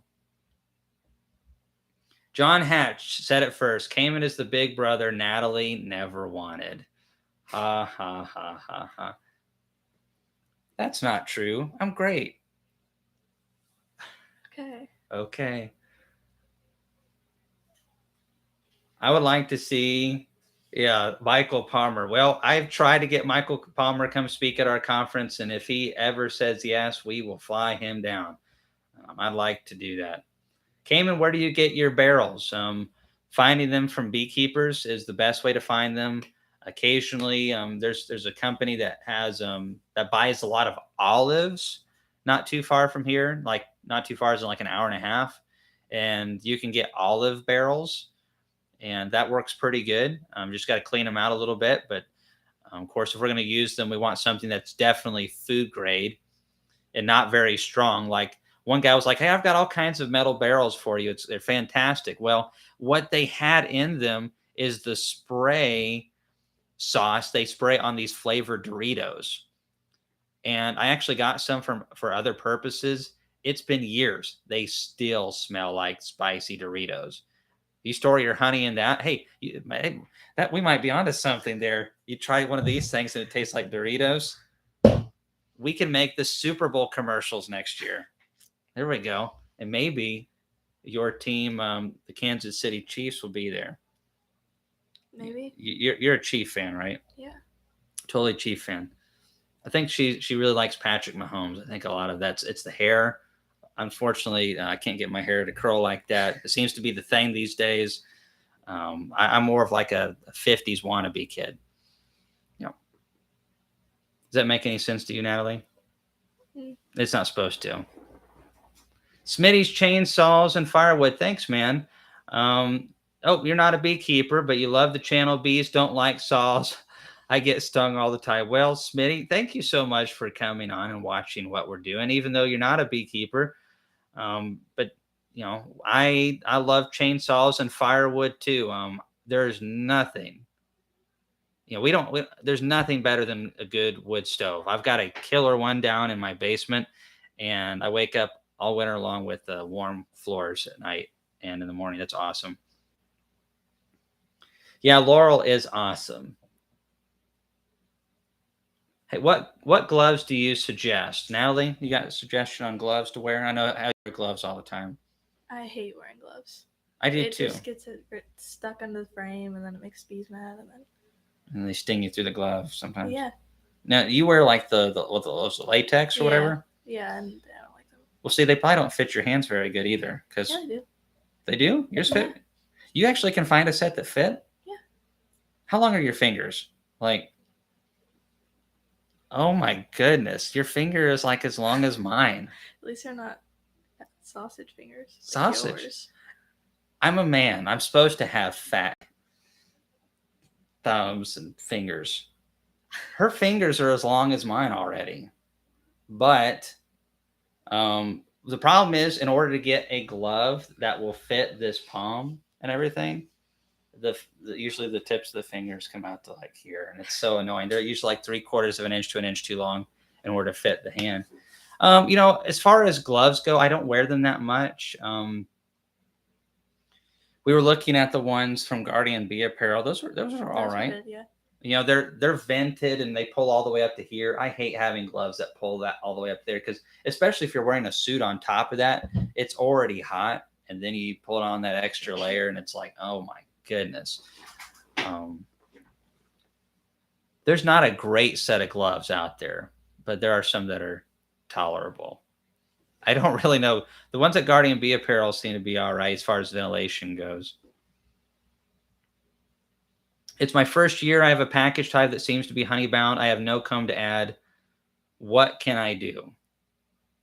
Well, try to keep them from swarming, but that's the problem with having foundations. I'm losing my voice over here. Okay, sure, that's your excuse. I am. I've been talking all day. You always talk all day, though. I so know. So, okay. You know.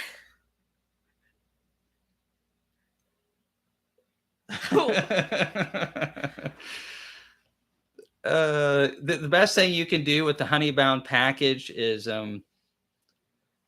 not a whole lot. I mean, it's a rough situation to be in. That's why comb is so valuable, Blaine. Try to, if possible, get them to draw some more foundation. If they're pretty packed out in that first box and they don't have a second yet, pull up a frame of larvae into that second box and get them to start drawing that. What is it? Oh my goodness. Laurel's made homemade cobbler. I love you. It's vegan cobbler? Sugar-free and flour-free. And sugar-free and flour-free? But it's really Why didn't you start with that? Is there berries in it? Yes. Oh, that's But it good. tastes really good. Everybody loves it. So Okay. they're eating it. Everybody loves it. Well, all right. I'm just not as looking forward to it as much as I was 2 minutes ago. I should have told you after you. Yeah. It'll be good. Natalie will probably actually say, wow, that's amazing after we're done with this. Apple, peach, or blueberry? It's blueberry, raspberry, and blackberry. Blueberry, raspberry, and what? Blackberry. And blackberry. Sweet. Yep, Laurel's keeping me in line. Jeff, Texas Beekeeper. You know, you all are awesome. I appreciate you guys coming on. I promised Natalie that we would keep this around an hour and a half. And here we are about 2. Actually, I told you half an hour. Yeah, but we knew it was going to be longer than that, so that's why you said that. Well, you just had so much you wanted to share, and I didn't want to cut you off prematurely. So, Okay. you know, you're welcome.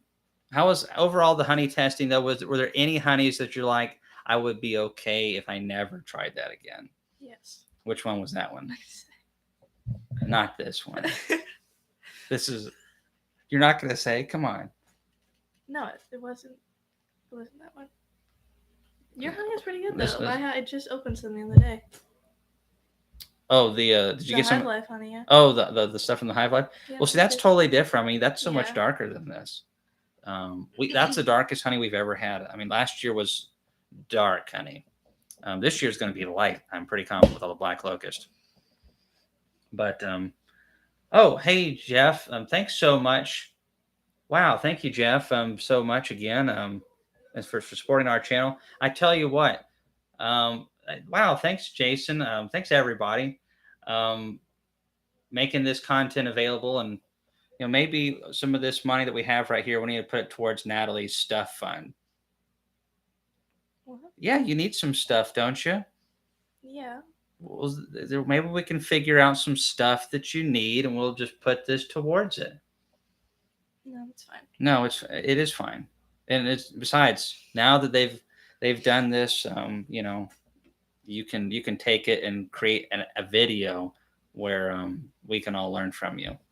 See, that's again one of these days I'm going to be old and forgetful, and I won't remember a lot of this stuff, and that's where you're going to have to remember it and remind me. That's how it works. Okay. That's how it works. Well, Natalie, all jokes aside, Kamon, you can't do a half-hour live. Don, you are right. That's right, Jeff. That is right. So, Jason says, when's the next Hive Life? I'd like to plan for the next one. Got to take off from the fire department. It is January 5th, 6th, and 7th. The main 2 days are the 6th and the 7th. Thursday night of the 5th, we will be meeting all in the vendor area. We'll get a sign in early. We'll get to see vendor demos. We'll get to meet Bob and Chris Warner and Ian and all these guys, and you can get autographs and pictures. The first night is just going to be about meeting people and getting pictures with folks, getting one of Natalee's shirts and getting it autographed by her. What? Nobody wants that. People already want that, and you know it. So, oh yeah. As far as price goes, Jason, it is going to be for early registration $185 for that whole time. Someone's taking a picture, and it's a good bit of money. However, if you're needing to buy equipment, you will be getting access to the best collective deals in the United States and maybe the world. And last year we had good deals. This year we're going to have more variety and more of them. So as far as better price deals. So I'm really looking forward to the opportunities available to everybody. Our goal is if you buy a good bit of stuff, you can pay for your ticket. I'm not talking like you're buying $10,000 or $5,000. But if you're buying a halfway decent amount of woodenware and foundation and maybe some pollen patties, you pay for a good portion or all of your ticket price. That has been our goal since the beginning, and we're doubling down on that this year. So, see, this guy already wants an autographed shirt from Natalie. I want an autographed shirt from Natalie, but she refuses. Don't. Yes, I do. I want a shirt. Well, I do want a beekeeping. I've told your mom if I got a beekeeping with Natalie shirt, I would actually wear that. No, you wouldn't. I would too. They say real men wear pink. Well, real men wear beekeeping with Natalie shirts. And I am a real man. Yep. Except when my voice squeaks. Maybe I could talk a little slower and more like this. Would that be a little bit better? No. All right. Well, everybody, where's it at? It is in Sevierville, Tennessee. You're going to get to meet all kinds of folks, get information, all that kind of stuff. Sevierville Convention Center is where it's going to be at. We're estimating 1,500 people or more this year. If Laurel allows us to go past 1,500, she's talking about maybe capping it there. I'm wanting to let it ride, and she's deciding. Whatever Laurel decides is what will happen. Wow. Thanks, Lawson's Creek Apiary, for saying that. We're trying to do better. So, John Hatch, we actually did a test. Who is taller? I am still taller. Yes, I am. We want to have this holds? Do you want to do this again? No, but I am taller. I still think it's the same. No, you have shoes on, and I still was slightly taller than you. No, the floor must be messed up. The floor's messed up. Oh, yeah. Well, this is an older house. And it was made in the 70s, and so they didn't get a lot of stuff straight back in those days. They had some good music, though. Sure. That's probably because that was the bluegrass show was good. That's what you should do more of. You like the bluegrass show? Yeah, I did. I didn't think I really would, but it was good. Wow. So Natalie spoke up and said that the bluegrass show was awesome. By the way, for those of you who don't know, the bluegrass show for the conference is on YouTube. If you just type in Hive Life Bluegrass Show, it'll pop up and you can see me playing the mandolin. I used to do that all the time, but you're only 14. You could learn an instrument. Why don't you learn how to play fiddle and you can play with us? I'd say you could. That's not what I said. I said it was good. I didn't say I wanted to play it. Oh, yeah. It was good. It's just you don't want to play with us. Okay. No. All right. I understand. We're not cool enough. But yeah, speaking of old music, though, that's what you're like 70s. Yeah, bluegrass.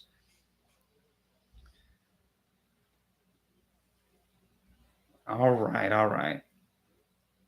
Mr. Ben's like, are you mother and son? She's not my mother. She just likes to pick on me. And I'm just trying to be mature. It's very, very hard. All right. This person says, make her sing at the conference. Can you sing, Natalie? No. You don't sing? No. I bet you sing really good. No. Well, I'm sure that Natalie's one of those type of girls that whatever she puts her mind to will be really good. So, but she's put her mind to not singing out of the next conference. I've gathered. So that's not going to happen. at a very high level. But yeah, we'll have more bluegrass this coming year. We're gonna have new songs. I'm actually gonna do some more funny stuff. I wanted to do some last year, but our banjo player backed out last minute. I'm losing it. Give me some honey. All right, guys. Thanks for watching this video. Natalie, you want to say goodbye to all these fine folks? Goodbye. That's what you told me to say. You're so What? you're such a teenager. Yeah, because I am. I know you are a teenager. I love this. See, this is me getting prepared for my daughter. My daughter's 10 years old.